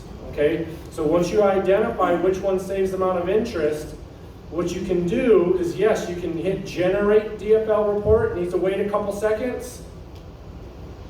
Then you click Download DFL Report, and now you've got the report for that client. But one thing that I wanted you guys to have as agents is I wanted you to have visibility into really what's going on in all of the math month to month. This is not something that you're going to show every single client. I promise you, if you start showing this to every client, it's going to be over their head. You're going to create that I want to think about it. You're going to lose them. This is for you and the super analytical engineers. Who here has ever had an engineer that wants to see every single detail, right? But not everybody. We need to do this in a method called KISS. Keep it simple. Silly. There you go. Keep it simple, silly, right? So the report is your simple method. But if you get somebody who's super analytical, you have everything at your fingertips right here, all of the math. So if we're taking a look at this, and all of the headers have a question mark so you understand what each of them are, and what you can do is you can see, okay, well, since we front-loaded 30,000, okay, we actually have some cash value in here after the first month, and it shows, hey, we're showing that we're going to take out a loan for $14,000 in that first month because we front-loaded it, right? And you can see right here, you can see all of the debts broken down in an easy way. On their current plan with making overpayments, a year and 6. On the DFL plan, 1 month. Which one would you prefer? Chase Southwest, it's going to take you a year and 3 months. DFL plan, 1 month. What do you prefer? DFL plan, 2 years and 8 months. Or your current plan, 2 years and 8 months. DFL plan, which month? 1 month. Which one do you prefer? Right? BMW, 1 year and 8 months on your current plan. DFL plan, 1 month. Which one do you prefer?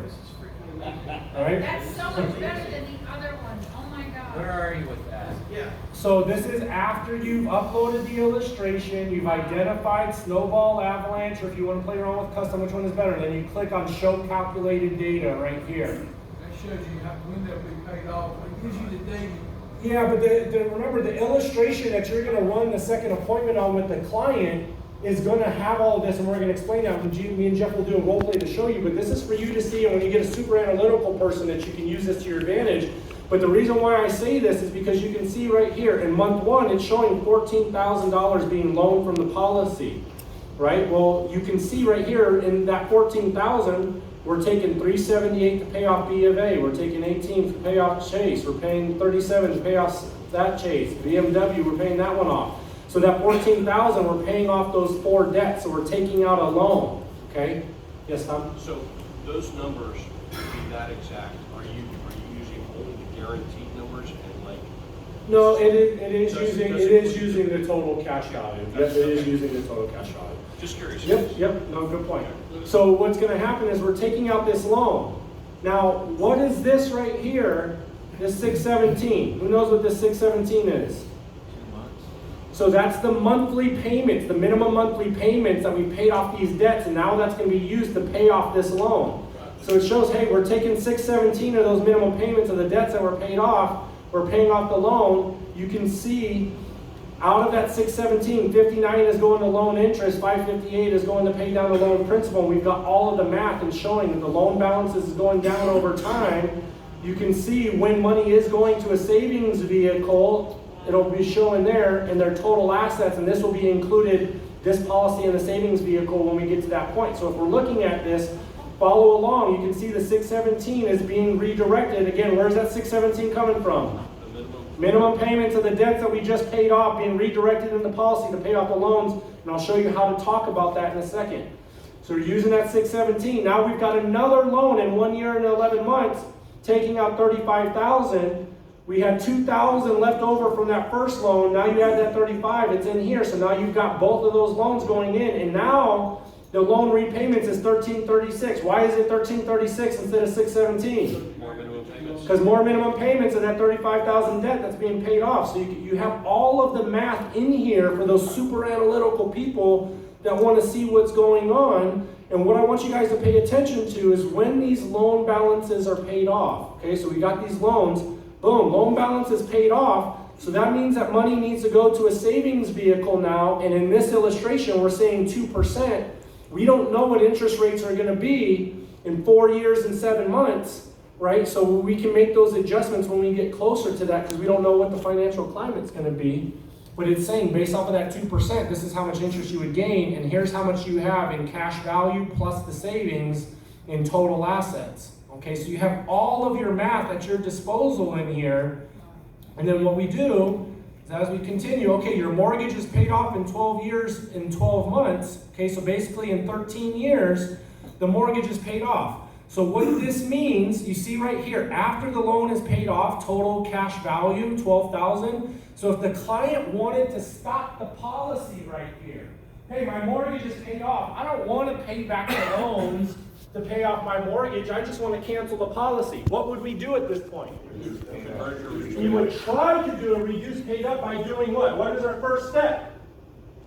Contacting the insurance carrier to find out how much cash value is required to buy that minimum amount of death benefit. It might not be in this month. You might need a little bit more. You might need to wait, 7 more months to be able to execute that. But that's why these plans are so great, because you have the flexibility. If you want to execute the plan as described, this is how it's going to perform. If you want to be able to adjust it based off of life happenings, you've got the ability to do that. You don't know at this point because it will be based off of their age at that point, the cost of insurance at that point. So you have to do an in-force illustration and contact the carrier at that point. But obviously our loan servicing department is going to help you out with that. So each one of those was a 12-month period of time, so each month it shows you, not where it was in the annual. Right, before it was annual, and there was a lot of times where it showed loan from savings and coming in, but the numbers didn't match up, and you had to tell them, well, there's a lot of stuff going on, I can't show you what that is, right? Now you've got all the math every single month of what's going on. That's amazing. Like So reduced paid up is basically writing a new policy because it's based on their age and their health. Kind of, yes. Yeah, it's converted, yep. So if I, theoretically, Yes. if I took the data that I put in YFB, and I manually entered it into the DFL software, and I took the PDF that I had to have of the illustration, and it pairs, this would be a close approximation, if not exact. Yes. And I changed the date to the date it was Started, yep, exactly. Suddenly, So here's what we're working on, okay? So here's what the challenges are with this, right? Because what we envision this being is a live report where you can go into like Credit Karma and see how adding on another debt and adding on another purchase or adding a car, how it's going to affect the plan. So what we're working on right now is a ton of math. It's going to be a very expensive project.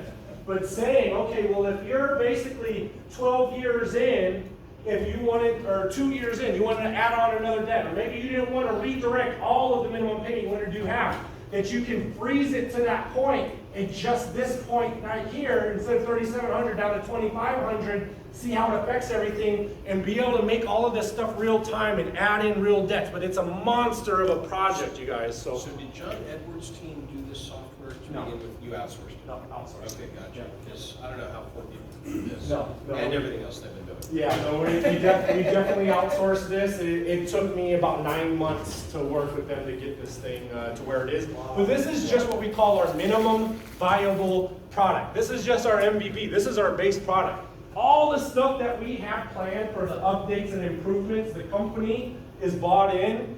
They're not necessarily a blank paycheck or a blank check, but as close to a blank check as we can get. And if we get this funding coming into the company within the next couple months, we're going to throw a lot of money at this, millions and millions of dollars to upgrade this and to have a client engagement app that they can play around with. It's going to be amazing. So this is just MVP product. We're always working on the updates. There are some things that need to get fixed, like the deferral, some of the interest rate stuff, the intro rates that we're working on. But this, in my opinion, because I've had experience with both softwares, even as an MVP product, is far superior.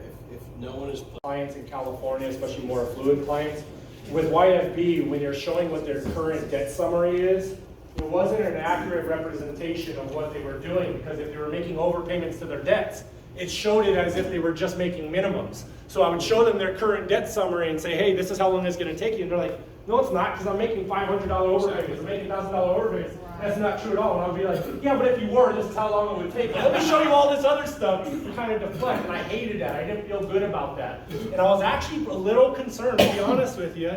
I thought that maybe they were really smart, and the reason why they did that, because it wasn't going to be a good program if we actually showed it with them making overpayments. But guess what? It still kicks tail. It's still the best thing out there, and it still creates tremendous benefit. And I would much rather be 100% transparent and be able to overcome. Yeah, you're not saving that much in interest, but look at all the other benefits that you're getting. Okay, so what I want to do is I want to go through the second appointment training document with you that's been around for a century, that the wealthiest people in the country are taking advantage of, and now you're able to have the same benefits that they did. And what we're going to show you is how you can leverage this money for yourself instead of paying money to a bank. So we're going to do the same thing. Okay, so right now you're making $1,000 overpayment to your mortgage. So what we're doing is we're recommending, or we're showing you, no additional money. We're just taking that $1,000, and instead of putting it directly to your mortgage, we're putting it into this plan. Okay, so you understand that it's no additional money, right? Important for you to understand today the concept. We can change this monthly amount, we can increase it, we can decrease it. You're not obligated to do anything if you feel like you don't want to, but you understand that's no additional money, right? Very good, making sure that they understand. 3 keys to 90% close ratio, understand where the money is coming from.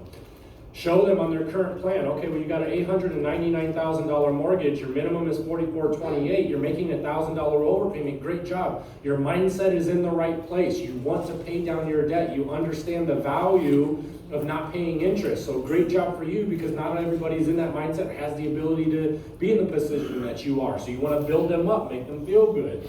So in that scenario, you're taking a 30-year mortgage and paying it off in 20 years and 11 months. Did you know that that's how long it was going to take you? And most of them don't know. So again, it's still a good education piece. Even though they know they're accelerating the payoff, they don't know how long it's going to take. So it still builds value in the exclusive software. So based off of this and the amount of interest, look at the amount of interest that you're scheduled to pay. $899,000 principal balance. You're actually scheduled to pay $638,000. $638,000 worth of interest. That's 70% interest to the banks. 20 years. Right? 70% interest. So here's the thing though, it's tough to say in this scenario. I'm telling you, you cannot say if you can put any of this $638,000 back into your pocket and into the banks, and take it away from the banks. Would that be important to you? Because they're actually not going to save more interest by doing this. Okay, so in just a mortgage scenario, it's not going to work. Just to look in the math at the numbers, and I'll show you why. This plan, 20 years and 11 months in this current plan, and then the DFL plan, it's 22 years and 8 months. So it's actually longer. So here's the issue that I had with the YFB software. Okay, with the YFB software, even if they were making a $1,000 a month overpayment, it would show that it's 30 years. It would actually show them paying it off faster, and it would show them saving thousands and thousands of interest, but it was a lie. Okay, and I would much rather be honest and say, hey, yes, it's actually going to take you a little bit longer, but there's a ton of flexibility and a ton of extra benefits that you're not getting by giving your money to the lender. Okay? So yes, it's a year and 9 months longer, but here's all the additional benefits that you're actually gonna get. Okay, so you can show in here that, yeah, it's paid off a year longer. You're not really gonna focus on this, but what you're gonna start asking, you can ask it right here. So Jeff, you're Mr. Mortgage. Yeah. Jeff, you're paying that $1,000 a month. Mhm. You get a heart attack, a stroke, or a cancer, and you can't work, right? And you need to pull out money out of your equity. How easy is it to get that equity out of your house? That'd be tough, to qualify. What do you mean it would be tough? What do you mean you wouldn't qualify? What does that mean? If I'm not working, I don't think the bank will give me access to those funds, because I don't have the ability to pay it back. Okay, so you're not gonna be able to refi to pull out that equity of the house, so what are you gonna be forced to do? I will at least sell the house. Is that what you wanna do? Do you wanna sell the house? No. If they're over 60 years old and they qualify, what if they're not? What if they're not over 60? What if they can't do a reverse mortgage? Right? So here's the thing, you can't do that. What if you have an investment, or what if interest rates? Interest rates, you got a 2.75, Jeff. Interest rates are projected to go up to 6% by 2023. What if the interest rates are 6%? You want to pull out equity of that house, and now your interest rate is double what it is right now. Is that the best financial move for you? No. No? So what are you going to do in that situation when you need access to equity? I guess I have to. And I'm never going to tell them. Do not tell them that they're not going to be able to access. Do not tell them that they have to sell the house. Ask the question so that it's organic realization. What's that? The rhetorical question. The rhetorical question. But it's important that you guys use question-based selling when you're dealing with these types of situations, so that it's not coming out of your mouth, it's coming out of theirs. It's very, very important. When you preach to people, it's salesy and they're not going to move forward the majority of the time.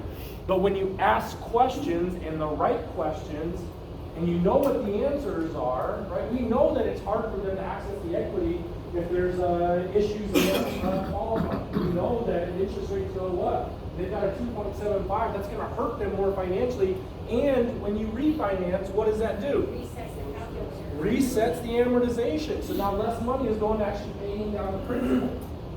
So what if I could show you a plan, Jeff, that you had access to all of your money, that $1,000, you had access for anything that you wanted, no questions asked. You don't have to qualify. It doesn't matter what your financial position is. Doesn't matter what your credit score is. Doesn't matter what interest rates are in the world at that point. But you can access it, no questions asked. Money's in your account 7 days, and you get to dictate what you do with it and on your terms. That's something you would want to learn about. Absolutely. Okay, very good. So now I'm opening up their mind, right? We gotta throw some holes. Yeah, they're paying it off a year faster. Big deal. But how hard is it to access that equity of that house? And it's the same thing. Even if somebody doesn't have a mortgage, let's just say that they have, just a couple pieces of consumer debt. They just have maybe one personal loan, or just a credit card. If an emergency happens, is the credit card going to maintain their financial obligations? If they die, are the credit cards going to pay a death benefit to their family? If they die, is a credit card or an auto loan going to give their family money for living benefits or a tax-free death benefit? Absolutely not. Quick question for you. Yeah. Time left 22 years and 8 months. Yeah. Does that include the time that they will be Paying back the loan? paying back the loan? Nope. Nope. So it's even longer. So to pay back the loan, it is longer. But remember, in a scenario where they're 21 years, right? They paid off that mortgage. They've got the equity in the house. They pay off here 22 years and 8 months. And now what they've got is they still have debt benefit. They can decide not to pay that back, right? They don't have to. And if you actually look, I have to go into the software, and if you're looking at this, all right, we go to Mr. Mortgage. Where is Mr. Mortgage? Mr. Mortgage, here we go. Go into Mr. Mortgage, and you look at this scenario. Where am I going to go to see what's going to happen after they pay off? Show calculated, right? So if we go here and we go to 22 years, and they paid it off, they still have $59,000 worth of cash value in that policy. What can they do with that $59,000? They could do a reduced paid up. They still have death benefit left over to their family, but it's still going to gain cash value. Even when you execute the reduced paid up, the cash value is still building up a little bit. It's not going to build up at the same rate that it is right now, but they have the option that, hey, if they wanted to be able to do that, but here's the thing. We know within the next 21 years, is an emergency or something going to happen in that client's life? It's inevitable, right? It's inevitable that in somebody's life in 21 years, something else is going to happen in their life. And here's what I show them. Show them all of this. In 10 years, you got $123,000. If you can't qualify to get the money out of the equity of your house, what are you going to do? All right? And talking about that. Well, here, you've got $123,000 now. And guess what? If you were to die in 10 years, look at what your beneficiaries get, $697,000. Is your mortgage when you die, is your mortgage going to go to your beneficiary? What's going to happen? If they don't have a living, to go into what? Probate. How long does probate take in some situations? 2 years. 6 months to a couple years, just depending on the state and how backed up they are. There was one point in Sacramento where it was taking 2 years for people to go through probate and have their property go back. In the state of California, just because that's where I come from, I'm more familiar with California law than North Carolina right now. But if you're a homeowner, doesn't matter if you have $1 to your name or not, but if you're a homeowner or you have $150,000 worth of assets and not a homeowner, your asset will go to the courts and will trigger probate. If you don't have a living trust, then the courts dictate what happens, right? So understand what your probate laws in the state that you're working in, because that's a problem. If somebody passes away and all they've got that, and they don't have a living trust and it's going into probate, they're not going to be able to access everything. My dad died a month before the country shut down, and probate court shut down for 6 months. Probate, you hear that? His dad passed away a month before COVID. Court shut down. Wouldn't even address it. Couldn't even go into. Couldn't even do anything. Couldn't go in. Right? Wow. What is insurance designed for? Risk management. Risk management, protection, right? What you are doing is you're giving yourself an opportunity to be in control when life happens to you. Right. Because it's going to. You guys get that? Mm-hmm. So when I was doing this and I was out in the field and I was just doing mortgages, I wasn't as good as what I am now. And my closing ratio, again, when I was with my target market, they qualified, I closed 100% on the system. But I'm not expecting everybody to close 100%. I'm saying 90% if you follow these systems. When I was dealing with somebody with just a mortgage, my closing percentage was 25%. It was 1 out of 4. But I wasn't as good in 2019 as what I am now, so I feel like I could probably do better now because I understand infinite banking a little bit more. I'm just getting these concepts down, so I'm just sharing with you guys.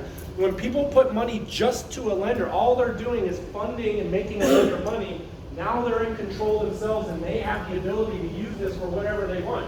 Let's say somebody wants to buy another property, right? They want to buy an investment. They take out $100,000 in here. They can buy that investment. If it's going to take 6 months for that investment to generate some income, they don't have to do anything for 6 months. They don't have to pay that money back for 6 months. They wait for that income to start coming in from that investment. Then they can start paying it back, right? There's just so much more flexibility when you design these plans instead of just paying it to the mortgage, right? So it's all about how nice would it be to be able to access this in case of emergency versus how hard it's going to be to access the equity in your house. Is your mortgage going to give a debt-free benefit that's probate-free, that avoids probate, to go to your beneficiaries? Can your mortgage do that? Absolutely not. Is your mortgage, in the event that you were to get a terminal, a chronic, or a critical illness, are you going to be able to accelerate, depending on the severity of it and the timing of it, based off mortality, up to 95% of that death benefit? Absolutely not. And now what you're doing is when you borrow money, yeah, they're charging you at 5, but because of the guaranteed interest and the dividends, you're actually gaining money on money that is not there, and you're not getting that with your mortgage. So now, Mr. Mortgage, do you understand why I recommend this product to so many of my clients? It makes sense in the long run. Would you agree? Yes. Right? And then we'll be able to move forward at that point. Just out of curiosity, what year would they be paying? Would they be back to whole? So in this scenario, it's quite a bit older. There was a way for you guys to leverage your social media, your contacts, your emails, your warm market, your policyholders, everybody you know and can connect in the entire world with, and could automatically, at the push of a button, upload some content and it automatically schedule posting for you, drip messages, driving them to what feels like a live Mike Resma webinar at DFL to talk about what the problem in this country is going on with, the solution that we have that is revolutionary. And they can automatically do all of this for you, and the client feels like it's a live webinar, but really it's pre-recorded. We're managing all of the chat, generates leads, comes back to you. If they missed the webinar, drip messaging. If they leave 5 minutes in, drip messaging on what they missed. Automatically schedule appointments for you. Do you feel like you can help a lot of families if you had that platform? Yeah. Who's excited about that? Wow. So up on stage, I would like to present Mr. Jay Nisbet. Give him a big round of applause. This is the mastermind right here. Just signed a new contract with us as a contractor to help us out and develop all of this stuff. You can see right here, what he's created is everybody is going to have their own debt-free life landing page with your own beautiful picture, just like that. You're invited by Tom Deutsch. You're invited by Mike Nesbitt. You're invited by Lisa Bugeaud to attend a live webinar. The next available webinar is in blank. The next available webinar is these days. If you pretend like it's brand new, you've got all of this content. It's got testimonials. It's got the monster video. It's got everything in here, and you will have your own landing page. So not only can social media do it, but you can just drive people to this landing page as well. What is going on? So I can't even say it as good as the mastermind who's created this system, and he's working on this for us. So Jake, if you don't mind giving an introduction to yourself, who you are, what you do for us, and the future of trade marketing for Quility. I appreciate that introduction. I did not know I was going to be speaking today. A little bit about my background. I actually started in the automotive space. So what I did for car dealerships, basically it was an agency relationship. I was running digital ads for them. They would get leads. Everything is good. So the very first client that I got, I drive 350 leads to their dealership. I'm thinking I did a great job, and they told me that the leads were trash. So what did I do? I looked at what they were doing to follow up with them. Half of them weren't even called. So clearly that's not on me, that's on you guys. The half that were called, half of them were only called one time, the other half were called 2 times. So what did that tell me? Basically, I started looking at it as if I can not only generate that lead or help generate that lead, if I can help follow up with it for them, I'm doing a value-added service, right? I'm doing the things that the salesperson might not want to do, they don't know how to do, whatever. So that kind of started me down this path, this is maybe 4 years ago, of building systems and processes and automations that do that for you. And so around that time, I was working on an app like Hootsuite, if you know what that is, posts to all your social media. And so that's kind of what we have going on here, where we're gonna have branded content that has information like this, that will automatically go out to your social networks. And so what that's gonna do is now you have a way to, without even thinking about it, you're driving traffic and you're generating interest. And so where does that traffic go, right? That's gonna go to a page that's branded just like this, and this timer went out, but we can probably refresh this or come back tomorrow and that will be the right time. But it will be branded with your name, your picture if you have one, and when they sign up here, that's going to take them into, like Mike was saying, a webinar that's pre-recorded, that knows if they showed up, knows if they didn't. So really we're giving you the tools that is going to make your life easier. It's going to get the interest and awareness out that you guys are probably lacking. It's good if you're selling mortgage protection, but you have all these leads that are potentially DFL candidates. So campaigns for text and email that go out to these people and convert them to this page, which signs them up for a webinar that they're going to go to. And if they don't, that's fine, because we're gonna send them, hey, you probably should have come, you probably should have come, you're gonna learn this, this, and this, right? And then they can watch the replay. And so we're doing this in a way that kind of works around you. It's not like it's gonna take a whole lot to get used to. And really the end goal is just to help drive more high quality leads to you guys. So at the end of the webinar, obviously that's going to be probably your most qualified person, right? Someone that watched an entire 20-minute webinar, they know exactly what DFL is, they know exactly what you guys are talking about and trying to sell them on. And so that's going to take them to a survey that asks the qualifying questions that you need to know in order to sell them. Do you have a house? Do you have student loans? Okay, great, how much?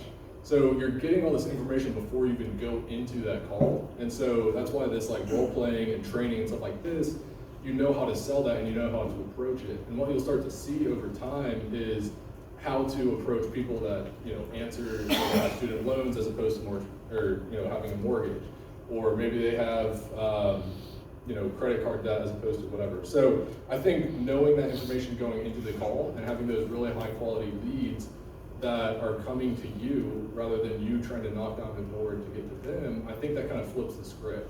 And it puts the power back in your hands, and you now have the time, and these automated pieces are kind of an extension of you, rather than cold calling people 5-6 times, or knocking on doors, or posting on social media once every month because you feel like you should be doing it but you don't have time. All of that is done for you. And so anyways, we've got a lot in the pipeline, beyond debt-free life, beyond everything that we're talking about here. But that's kind of the end goal, is really to just automate everything that can be automated for you, so that this is happening in the background and all you have to do is focus on closing deals. One thing, I want to toot Jay's horn just a little bit for that QMS program, the Quality Membership Services Program, right? That's where we've got policyholders that we're doing reviews on. So we partnered up with Jay, and we gave him 1,300 pieces of data where we have tried calling them 4 to 28 times or 4 to 26 times, and it never had them call or answer the call, answer a voicemail or nothing. So we've called him 4 to 26 times with no response. We gave him 1,300 pieces of data, just data, right? Not appointments. We gave him 1,300 pieces of data. Guess how many his system, his automated system, created appointments for out of 1,300 that we tried calling 4 to 26 times. If you're on the QMS program, be quiet, because you know the answer. 150. 400. 400. What's the next answer? 675. 675. It was actually pretty damn close to 675. It was almost half of them. Out of 1,300 people that we've tried calling 4 to 26 times with no answer, his automated systems were able to get over 600 appointments. How awesome is that? Right? Look, we're living in a day and age where so many people are buying data and the consumer is being inundated with all of these phone calls. I do not answer my phone from a number that I do not have saved. My voicemail is full because I don't pick up. Right? If I don't do I know. the voicemail, it's like, hey, if I don't know you, I'm not going to. Exactly. I get text messages, hey, your voicemail's full. Yeah, I know, because I don't answer my phone if I don't know your number. I don't have you saved, I'm not answering, right? And the consumer is the same way. We're reaching an age of digital environment where we got to be able to communicate in different modalities, text, email, voice drops, and phone calls, right? So this is the mastermind right here who's created all of these systems. Jay, quick question for you. Yeah, I go for it. This may be the question on everybody's mind is When? So here's the thing I am going to tell you. It's not available for everybody. Exclusive. Exclusive. This is exclusive. This is exclusive. For the Trial first class. For the pilot first class. First pilot class, because we helped you work out all the kinks. It is only for DFL certified agents that have attended a boot camp. Who's attended a boot camp? Now all right. So here's where my mind is, and Jay might kill me for this. Here's my vision. This is my vision. Once we show proof of concept, meaning that this works, we vet the process, all the drip, everything is working, the automation, the appointment setting. I see this being the future for lead gen for all solutions, not just debt-free life, for mortgage protection, for retirement solutions, and for even more for SFG for recruiting. Right? So, but we need to test it out first with debt-free life. Let's show the company and let's show Jay that it works, so that then we can scale this out for the others. And one thing I conveniently, I guess, left out of my little introduction, Set Show Sold is the name of the company. The idea is set more appointments that show up and are actually sold on something. So originally that was cars. I have a background in real estate. That's where I was planning to take this, because the car industry has already kind of been disrupted a bit. And when I was transitioning to real estate, I came across this guy, Frank Brennis, who is an agency owner. And so that was in September, October, and since then we've got a little over 100 something Symmetry agents that are using a version of this, not this debt-free life kind of thing that we're testing out, but our core kind of offering. So if you guys are interested in kind of seeing what we do, we have a lot of information on setshowsold.com. And so what you'll see in here, if you guys know David Duford by chance, we did a webinar with him. You can watch that whole thing right here. And we also have a lot of resources such as reviews and really just information about the product, like our CRM and how to manage deals and all of that. So definitely recommend checking that out if you guys hear that webinar plan. But anyways, I appreciate y'all's time. I don't think there's a whole lot to talk about yet, but know that this is coming and it's going to be really quick, so be ready. He's working on some of these when you're dealing with ones that are not accelerated underwriting, right? So when you're not having a case get approved within 6 days, and when they have to do a medical exam, it takes 22 to 27 days. That can be a long time in a client's eyes, right? So if you write the policy, you get them approved, and you submit it, and then you call them 28 days later, hey, guess what, Mr. and Mrs. Johnson, your policy just got approved. Congratulations, time to pony up that $1,500 a month. They're like, whoa, what are you talking about? I'm not ready. No, we can't do that yet. I didn't even think we were going through. I haven't heard anything from you, right? I've seen so many agents fail in their placement ratio because they're not following up with the client, right? The money is in the follow-up. So what you guys should do is after you submit the policy, you write the application, you submit it. I don't care if it's Monday, Tuesday, Wednesday, Thursday, or Friday, what day of the week, whatever's best for you based on your schedule. But schedule 1 day of the week. Schedule 1 day of the week for your follow-up for your fully underwritten DFL cases. Okay, for me it was every Monday, part of our Monday meetings. I had agents that wanted to do it on Fridays at the end of the week. So what I would say is I would call, hey Jeff, how you doing? Bring in Jeff, how you doing, buddy? Good. How are you? Good. How's the family? I'm doing good. Perfect. Hey, just wanted to check in, let you know that everything is running smoothly. Right now everything's in underwriting. We're just waiting. So right now there's no additional requirements. Just wanted to check in with you, see how you were doing, let you know everything is going smoothly. Want to make sure right now that you're just making your minimum payments. Okay, yeah. You just making, if you already made those adjustments, you're not making your overpayments anymore, right? That's correct. So what are you doing with that money? I'm gonna put it to the participating whole life. That's right, but you're gonna let it sit there until the policy gets approved. We're anticipating it should be done within the next couple of weeks. Okay. So make sure when it gets approved, they're gonna want that first month's premium. So make sure you're making all those minimums, you stopped your contributions to your savings. Sitting there, you'll be ready to make that $1,000 a month payment in 3 weeks when it gets approved, correct? Ready to go. Perfect, very good. Hope all's well. Tell the family we said hi, and I'll call you next week and check in and give you an update. Sounds good. That's it, 5 minutes. That call goes a long way. You are not prepping your client and telling them through the underwriting process to make that minimum payment and have that money ready. When push comes to shove, that policy gets approved, they're not going to be ready to make that big premium. Do not make that mistake. You guys get that? All right. So weekly reminders. I don't care what day of the week it is, but make sure that you do that. Then you need to make sure that you're doing timely policy delivery. For Britt, who's still doing things face-to-face, you're still doing things face-to-face. When you get that policy in the mail, don't wait 2 weeks to deliver it to them, right? Deliver it right away. I know that's probably pretty simple, and you guys should think that's a no-brainer.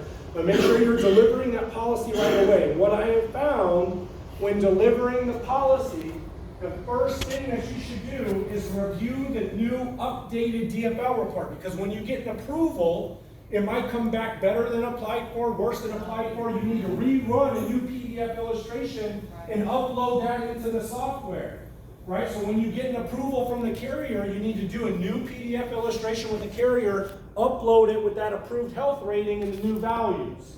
You guys get that? So after you get it approved, you're going to upload it into the DFL report, create a new one, and when you deliver that policy, I want you to go over the DFL report first and not the policy. Why do you want to go over the DFL report first and not the policy? That's the good news. That's the good news. Get them excited about it, right? Get them re-energized. Get those emotions out. Make them feel good. Remember why we did this. So go over the DFL report first. Then after that, this is my own personal preference, okay? Give them the certificate while the emotions are there and take a picture. So on HQ, on ARC, you guys have this. I showed you guys Eric, and I've got, I'm not on social media anymore, so I don't post it. I can't do it. I know Jay's not gonna like me for that because I'm not gonna have a bunch of friends to post my stuff to, so. But I have a bunch of them. They weren't printed out all pretty. They're just black and white. This was the Your Family Bank one, right? This wasn't our new Debt Free Life branded one, but we have our new branded Debt Free Life ones. But take pictures with them. It's fillable. You'll type in their name, how many years, interest saved. It's something tangible that they get. They actually really like this stuff. I have clients that frame it and put it in their kitchen. Right? They really like having something like this to show and just remind them of what they're doing and the value that we just created. So this is up on HQ. So what I'm doing is I'm going to throw out a contest or a challenge to you guys. For somebody who gets 5 of these filled out, before I said 10, I'm going to tell it for you guys because you guys traveled here, you did it live. You guys do 5 of these pictures with the client. They allow us to be able to share that stuff on social media for the company. You do 5 of them. For every 5 you get, I'm going to give you a free month of software, $150. Wow. For one testimonial video, where before I was saying 3, one testimonial video where they do an under 2-minute video. It could be on Zoom, just talking about what they did, their experience with you guys. For every one video, I'm going to give you guys a $150 free month worth of software. All right? We want to share this. Our marketing department wants to share this with everybody. We want to create this, make this a viral movement and have it blasted all over. Then we can give that stuff to Jay, all these testimonials, and he'll figure out how to get it across to the 330 million Americans in this country. All right? Who's going to be the first person to do that?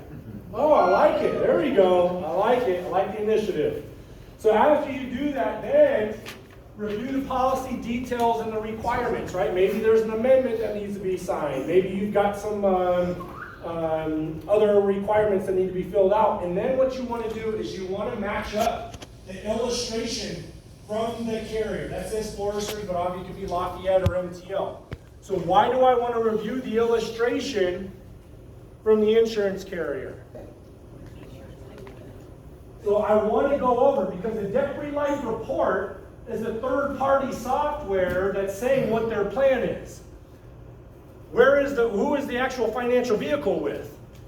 The insurance carrier, right? So when you have the insurance carrier illustration in the policy packet, and you show that and you match it up to that third to the last page that's in the DFL report and say, look, this is the financial vehicle and the carrier you're working with. Here's the report. See how the cash value and the death benefit matches up. So it's exactly as we are describing it to you. You guys get that? Yeah. Understand?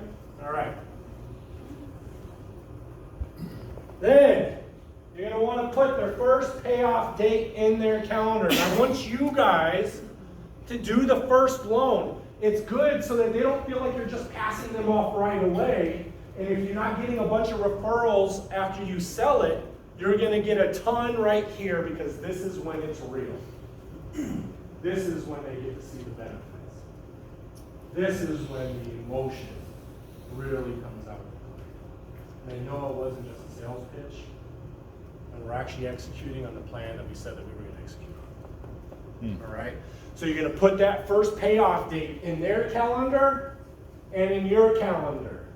Okay? And then what you're going to do is a week before there, you're gonna check with the insurance carrier the cash value and make sure that there's enough. So if you're dealing with foresters, you would go to certificate details. We blocked out for privacy purposes the certificate numbers, but you go certificate details. You would click on the certificate number, and then you would go right down here and click on current values, and then it would show how much is available as a loan. So you just want to make sure that there's enough loan value. So if they said that the loan coming out was supposed to be $3,400, there's $3,700, you know you're good, as long as the client didn't add on more debt. Right? And if they did add on more debt, when you call them, say that's okay, I understand life must have happened, but here's what we need to do. We need to wait 1 more month or 2 more months to let it build up, but I want to make sure going forward that you're not putting debt on these next ones. You're going to want to put it on the last one that's scheduled to pay off so that you can start building some momentum and getting some of these lenders off of your credit report. Okay, so you want to check the cash value a week before you actually execute the loan. And then you're actually going to do the first loan payoff and then pass it to the loan department. Okay, so inside of your packets, we're not going to spend... Oh. Yeah, you guys want to take a picture of this? What is it going to pass off to? So you execute the first loan, and then the loan, there's nothing that you need to do. Melissa in the loan servicing department will be able to see all the calendars, so she'll execute all of that stuff, so you don't need to worry about it. Who's aiming for this right here? A lot. Yeah, there you go. So it's 1 sale a month, that's fine. Do whatever you feel comfortable with and fits into your business model. But let's take a look. 1 sale a week. And I wish my clicker was working so I could actually go through and click this. But I'm going to have to keep going. So 1 sale a week. We're going to say that you're going to take 4 weeks off in a year. You got to take some vacation, right? 52 weeks in a year. You're going to work 48 weeks. 1 sale a week, 4-week vacation, 48 sales a week, 37.65 average. That's $180,000 worth of submit. Really, you should be at an 80% placement ratio, so that placement should be much higher than that. Should really be closer to like 140, 150. But that's an extra $108,000 of place premium in a year. If you're at a 70% commission, even if you're less than that, your placement ratio is higher, so the numbers are still going to be the same. It's an extra $75,000 of income for 1 sale a week. Who can make 1 sale a week? Yeah, baby. So 75,000. Then you got your advance. Now you're talking about 56,000 of advance income, 4744.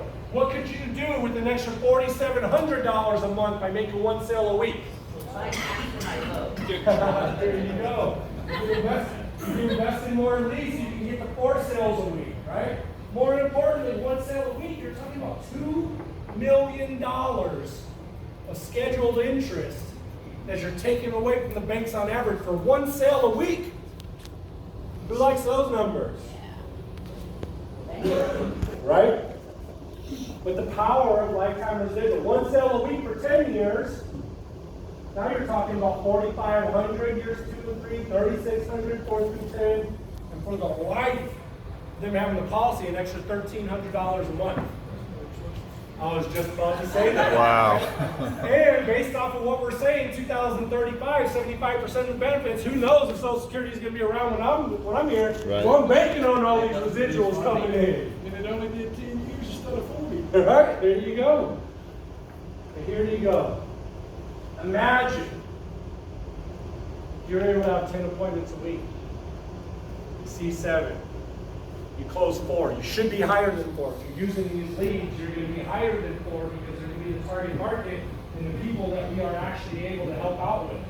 Now, what you guys should do, when I learned YFB, the first thing that I did is I wrote down a list, and I'm encouraging you guys to do this also. Write down a list if you've been in the industry for a while. You've got your top clients.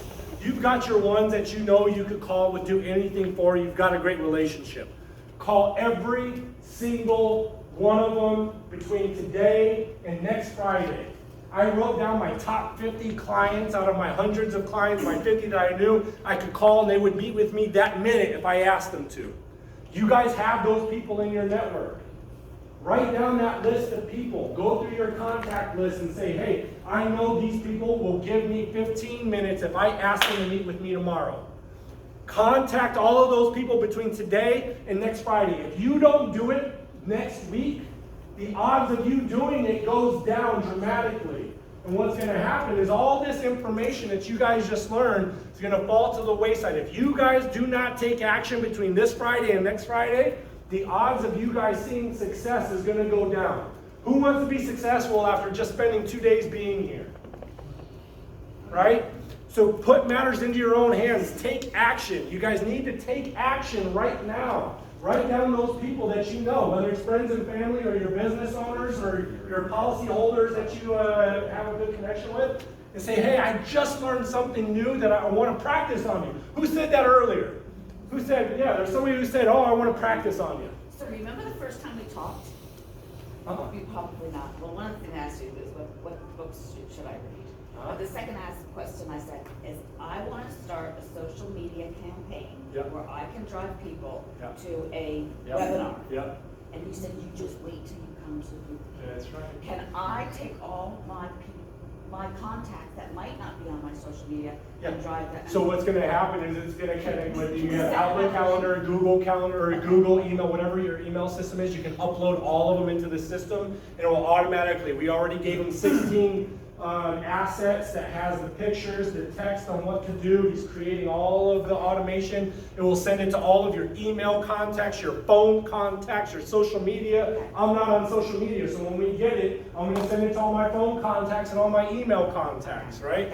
So I want you guys, but don't wait on that. Don't be the person that says, oh, I'm going to wait for the leads to come in. I'm going to wait for the Evergreen webinar platform. If you do not take action these next 7 days, your odds of being successful is going to go down. You need to take action while this stuff is hot. Okay, so I started contacting all of my clients right away. Also, what I did, you can see up here, is FIF resets.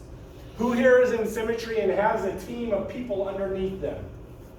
Okay? Or if you're on Assura and you have a team of people with you. What I want you guys to do, and Jeff can help do a training with this. I'm offering up your time, Jeff. You got it, buddy. Jeff can help out with your teams, but inside of HQ, when you guys go to Debt Free Life, everybody should be in HQ, go to Debt Free Life, and if you're on the Assura side, ARC has the same thing. So I'm just showing it for HQ because there's more symmetry, but on ARC it's the same thing. You click on Debt Free Life, it has all of this same stuff in here. All of the materials that we've talked about today. You've got your PDF financial analysis form, and again, you can fill that out in the PDF, or you can do it in the software. If you want to do a spending planner, you can. If you want a marketing page that you can put your information on and send out to people, you have this. We've got a DFL policy explaining the guarantees, understanding DFLs, that client certificate, seminar tips, how-to videos, DFL logos. If you want to create a business card, Pat said he wanted to create a Debt Free Life business card, and on the back of it, say, what if I could show you out of debt? Go show you how to get out of debt and build wealth without spending any additional money. What would your life be like if you were able to accomplish this, and have that on the back with the Debt Free Life logo and a picture of some people really happy, right? And then obviously his beautiful picture as well and his contact information. You've got your first appointment PowerPoint presentation right here. Every single appointment, make sure you have this PowerPoint on your computer, either live or face-to-face or video, and show that to them. If you want to have that Debt Monster video, the new norm video, customized with your information on there, you have the ability to do that. You have FAQs. But this is what I want you guys to do for those of you who have a team of people. Okay? You've got this Debt Free Life survey. It works. So what you need to do is you need to create that. So after your mortgage protection appointment, whether you close it or you don't close it, at the end, you ask these 3 questions. I have had people say no to this. Do you feel like your debt is preventing you from contributing to retirement? I've had people say no, and I want the first question to be one that is a realistic yes or no answer. But this second question is a yes every single time. If your mortgage was paid off, would retirement be more comfortable? Everybody says yes. So when they say yes to that question, we have a division whose sole focus is debt payoff. They will educate you on how you can get out of debt and build wealth without spending any additional money. Paying off your debt so you can have a more comfortable retirement is their goal. They will educate you. You do with the information what you want. If I said the same time in 2 days, that would work for the 2 of you, right? They're going to say yes. You use that second question. So you're talking about contacting all of the people that you know will meet with you right away based off of your relationship. If you've got a team of people, let's work on incorporating this into your mortgage protection appointments so that you can make sure that you're identifying other people to help out with. You guys have friends and family. I know this is something, we're not normally a person, a company who says, hey, reach out to your friends and family, but who wants to be a secret agent with this solution set? It's tough when you're talking about, oh, I'm going to protect you and give you some life insurance, and when you die, your family's taken care of, right? Talking about that. It's tough. We don't always want to be out. We always don't want to talk to people about that. But this is something that they can live and feel and make sure that they can take advantage of while they're alive. So this is something that you don't want to be a secret agent with. But if you don't feel comfortable with talking to friends and family, that's fine. Use that FIF reset. We've got leads coming. You do have some policy holders for those that have been in the business for a while that you can talk to and say that I just learned something new and I want to practice on you. If you want to use that word, I'd like to introduce it to you and see what you think. Right? But then we've got these virtual seminars and these lead programs. So these leads, okay, how these leads work. They're 20 to 55 years old. Digital platform. They see an ad about debt-free life and then they go into a funnel. The funnel says, are you a homeowner? Yes or no? If it says yes, then it drops them into, well, do you also have consumer debt? Auto, personal loan, student loan. They have to say yes to both of those for them to move forward. After they move yes to those, then it says, are you currently making overpayments to your debt? When they say yes to that, right, we're good. But if they say no, then it asks, do you have discretionary income that could fund this plan? So they have to say yes to overpayments or yes that they have discretionary income. We have to keep the funnel to 4 questions or less because when we see conversion drop down when you have more questions. But we know they're answering yes to mortgage, yes to consumer debt, yes to overpayments, or yes to discretionary. And a lot of them answer yes to both of those, that they're making the overpayments and that they have discretionary. So what happens after that, then it sends them into SMS verification to make sure that it's a valid phone number. So they have to put in the code into the funnel that comes to their text message. So we know that it's a valid phone number. After they do that, then guess what happens? They get an email. They get to see testimonial videos of debt-free life and how it's helped real people. All right, bring in a Kleenex. So the challenge you guys will have with those leads, in a digital environment, if you're calling after 24 hours, it's too late. Your success rate drops down from X percentage exponentially down. Todd probably has some numbers. Do you have some numbers on that? If you contact a digital lead after 24 hours rather than the first few hours? I don't know that there's any real stats other than exponentially is probably the best number. Right. you lose somewhere between 80 and 90% of your opportunity. Well, is Synergy, or are the leads being delivered? So they're instant allocation, so they're gonna come in within 30 minutes of us receiving them. You guys will get a text message. So you guys need to call these people. Call, voicemail, text, and email. You will have email as well. You guys need to reach these people right away. So we are gonna warn them and say, thank you for filling out this information. We're gonna have a debt-free life specialist reach out to you within 24 hours, right? So we wanna make sure that you guys are contacting them right away. Like if they're doing it on 11 o'clock at night, is it automated where I'll get a... So then you would get it in the morning. Yeah, you would get it in the morning, yeah. We don't want to bug you guys at 11 o'clock at night. Mike, does anything go out when they fill out the forms like that? So the phone script basically goes like this. Hello, Jeff, this is Mike, and I just received your information. Looks like you were looking for some information to pay off your debt, correct? Yeah, that's right. Just need to confirm the information that you said on here. You said that you have a mortgage and some consumer debt, or student loans and consumer debt, is that right? It's a mortgage. Perfect. And then you also had mentioned, and I'm moving this forward, they need to understand that I'm not a telemarketer and they just fill this stuff out, right? So you need to verify the stuff that they have on there. Then you're gonna say, hey, then also you put down there that you're currently making overpayments or that you have discretionary funds to pay off this mortgage the debt faster. Is that right? That's right. Perfect. Congratulations. It looks like you qualified to get the information that you could be a good candidate. Let me tell you how this program works, okay? First, it is not debt consolidation, and I'm transitioning right into that first appointment, okay? So right after you confirm the entries that they did, you're going right into what it is not, and then you're transitioning to gathering that information. You wanted to say something, Todd? Yeah, I don't know what it's quite, the gentleman in the corner, about 11 o'clock at night. Do they get anything to tell them that we're on the case after they submit their lead? Yeah, after they submit it, they get a text message back saying, they get a text message to the client saying that, hey, we received your information, we're gonna have a specialist reach out to you within 24 hours. So they get some instant communication. So that helps with the conversion on those leads in that first 24-hour window a lot. Without that, you've got about a 5-minute shelf life. Yeah. So that's awesome that that's there. Yes. We live in a microwave society. Maybe 6 minutes. So, somebody else have another question? So the leads are the same price right now as mortgage protection. But I'm going to tell you right now, because we've got all kinds of lead stuff going on, this is an introductory price.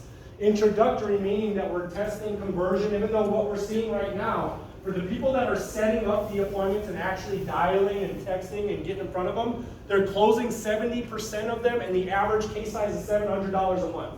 Okay, so if you look at mortgage protection, the average case size is $1,000 a month. No, average, $1,000 a year, I'm sorry, $1,000 a year. With these, the average case size of commissionable target is over $3,000. So it makes sense that long term that the pricing should be higher, right? But right now what we're doing is we're just doing it for mortgage protection prices, but it might change down the road. I don't know if that's going to be this year or next year or when that might be. It also depends on what the response rates are and if the response rates start dropping down. But one thing that we know is that there's much less competition in the debt-free life market than there is in the mortgage market. Right?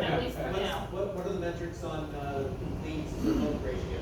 So leads to book ratio are dependent actually on the agent contacting and picking up the phone. So there are too many variables there. But the ones that are actually working these leads, when you get 10 of them, we're setting 7 of them on average. As long as you're contacting them and following the system within 24 hours. You say same price for mortgage protection, like 80? All right? So if you guys, look, here's the thing. It is up to you whether or not you're going to take action to get your 10 appointments. Because you can do it by contacting your policyholders, contacting friends and family. You can work with your team of people underneath you to get resets. You're going to have these virtual seminars. You're going to have these lead programs available. It's whether or not you decide to move forward with that. Because if you do 4 sales a week, you take 4 weeks off of the year, 192 sales a year, 37 average, 722 submit. Placement ratio should be much higher, so that should be larger. But $433,000 of placed business for 4 sales a week, 70% commission, $303,000 worth of income, 229 years old with no mortgage. She already had $121,000 worth of debt. But instead of being $27,000 of advanced earnings, $18,000 without a mortgage. Even without a mortgage, look at the amount of tremendous value. And this was $500 a month, and then I got a referral out of her as well for one of her friends. So when you start paying off these loans, the places that I started getting the most referrals was by paying off that first loan, but I would always ask for it at the end of it when I delivered the policy. Who else do you know that we should help out with that I should contact to see how this plan is going to work for them? Do you mind writing down 5 people that I can contact? I'll give you a couple days to shoot them a text message or to call and let them know I'll be reaching out. And then with your permission, I'll reach out to them next week. Are you okay with that? And people say yes, right? But you got to ask. If you don't ask, what's the answer? No. No, right? But just know, every single no that you get in life means that you're that much closer to a yes. The no's are good. You learn from the no's. Every no you get, you're that much closer to a yes. Simple Zig Ziglar talk. If you're having those no's, you know what your average sale is. Let's say your average sale is $100 for every no. If your no's are 25, let's say face of the 25. Make $25 for your practice. Love it. Mike, I had a question. I've already put Do you guys feel like this boot camp gave you enough to at least feel comfortable to start talking to people? Was this worth your 2 days worth of time? Yes. So there's gonna be a survey that's gonna come out to you guys, and I want you guys to be very honest, all right? I know that there's things, I've already identified things that I can make it better, and I need the feedback, okay? I need feedback on how we can make this better for future classes. So you guys will get a survey, but I want us to track everything that we're doing. I encourage you guys, and some of you might think it's a little cheesy, but clients like it. Fill out those certificates, take pictures. If you don't want them to post it on social media, at least give it to them for something that they can hold on and something that's tangible. What are you doing virtually with this? What's that? If you're doing the Zoom calls with this, what are you doing? How you Yeah, so then what I would do is I would fill that out, I would put it up on the screen, I would put it up on the screen, have them on the screen and me on the screen, and what would be nice if they allow you to just hit record and say how happy they are and what their experience was, hit end record, click that, send it to us. There is a release form that we do need to have signed if they're gonna be able to send it, it's up on HQ also, because if we're gonna blast that out, we need their authorization to do so. Electronic signature? Electronic signature, yep, all right. So, Print that off, frame it, and send it. I guarantee they love you. there you go. So you guys already have software, so you guys don't need to do this. So what you guys need to do, you guys need to plug in to those Tuesdays at 11 a.m., 8 a.m., 11 a.m. Eastern, 8 a.m. Pacific.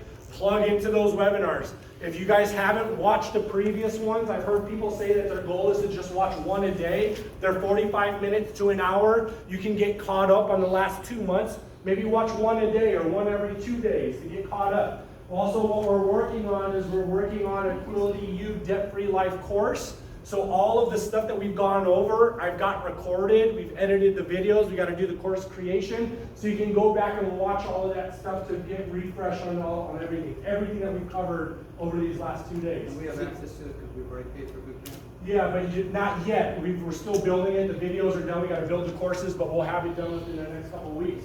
But look, this is your craft. This is you. Don't be dependent on anybody else.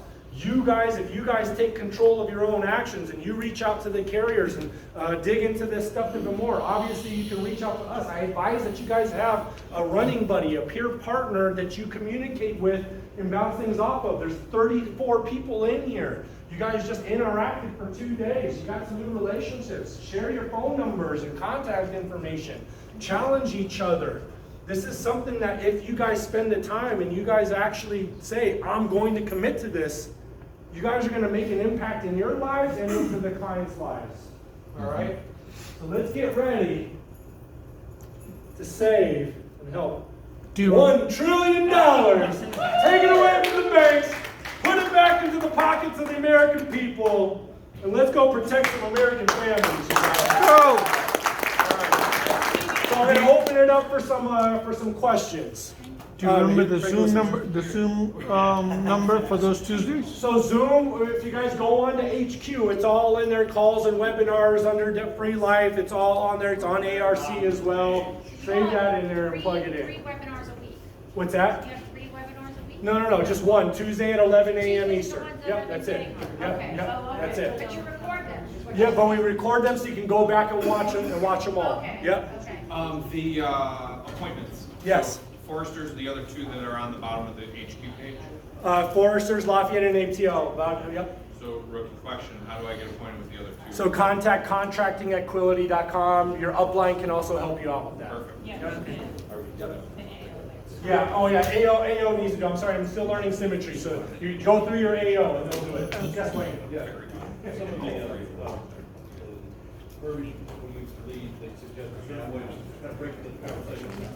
I was just gonna say, how do we get the lead started? Just give it to direct. You've done the introduction. Yeah, you fill that out, and they submit it. Yeah. You try to do that, or No, if we're talking about the leads and I call, right, that first part, hey Wayne, how's it going? This is Mike, I just received your information. Looks like you're trying to get some information to pay off your debt, right?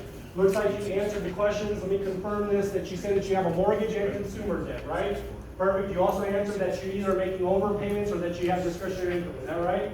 Perfect. Congratulations. Looks like you qualify to get this information. Let me educate you on how the plan works. Let me tell you what it's not. And then I'm going right in there. Now, I'm just going to assume it. I'm assumptive. I'm going to lead the process. I'm the professional. I'm leading the process and going into the first appointment. right? And I'm talking about what it's not what it is, and I'm gonna assume that they're gonna start giving me that information. If they're not, then that's okay, then say, hey, on this next appointment, we'll schedule an appointment for tomorrow. At that appointment, I need you to have all of your debt statements available, all that stuff ready, because they might not, but I'm gonna assume, and at least tell them what it's not and what it is, and get them excited, and then set up that appointment to gather the information.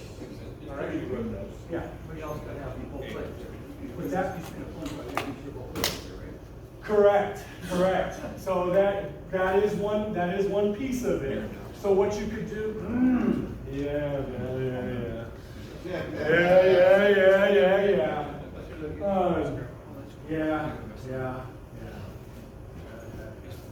You got it. What do you guys think about that? What do you guys think about that?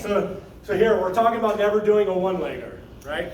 You call a lead, you go through the process, what it's not and what it is. What do? And the spouse isn't there. Set an appointment? I'm all right with that. Yes, sir. I see you use your talent. Because if you get my wife on the phone, she's more apt to make a decision without me. But I'm not the one to make the decision without her. That's just the way our marriage There's is. always one Well, person the- that tends to be the 5 You do the same with mortgage protection. You set up the appointment, you give them your cell phone, you tell them to confirm with the spouse, and they call you back. So here's the thing, and I'm glad that you said use your talent, because Betsy Barr did one time close on it, right? And everybody's gonna be a little bit different, but for most people, it's not gonna work all the time. So I agree, the way that you're gonna have things most successfully set up is by scheduling an appointment, having them both there so you can go through the information. But depending on the confirmation, or depending on the information, or how that client engagement is going, you might be able to get that information, make sure both of them are there, and still be able to close. Still, it's gonna be tough, and typically that's not gonna be the best way to be set up for success. So setting up another appointment where both of them are gonna be there and go through the information, have them be prepared. You get the information immediately, how do you, What's the question? if you get the client's information on PDF, how do you know?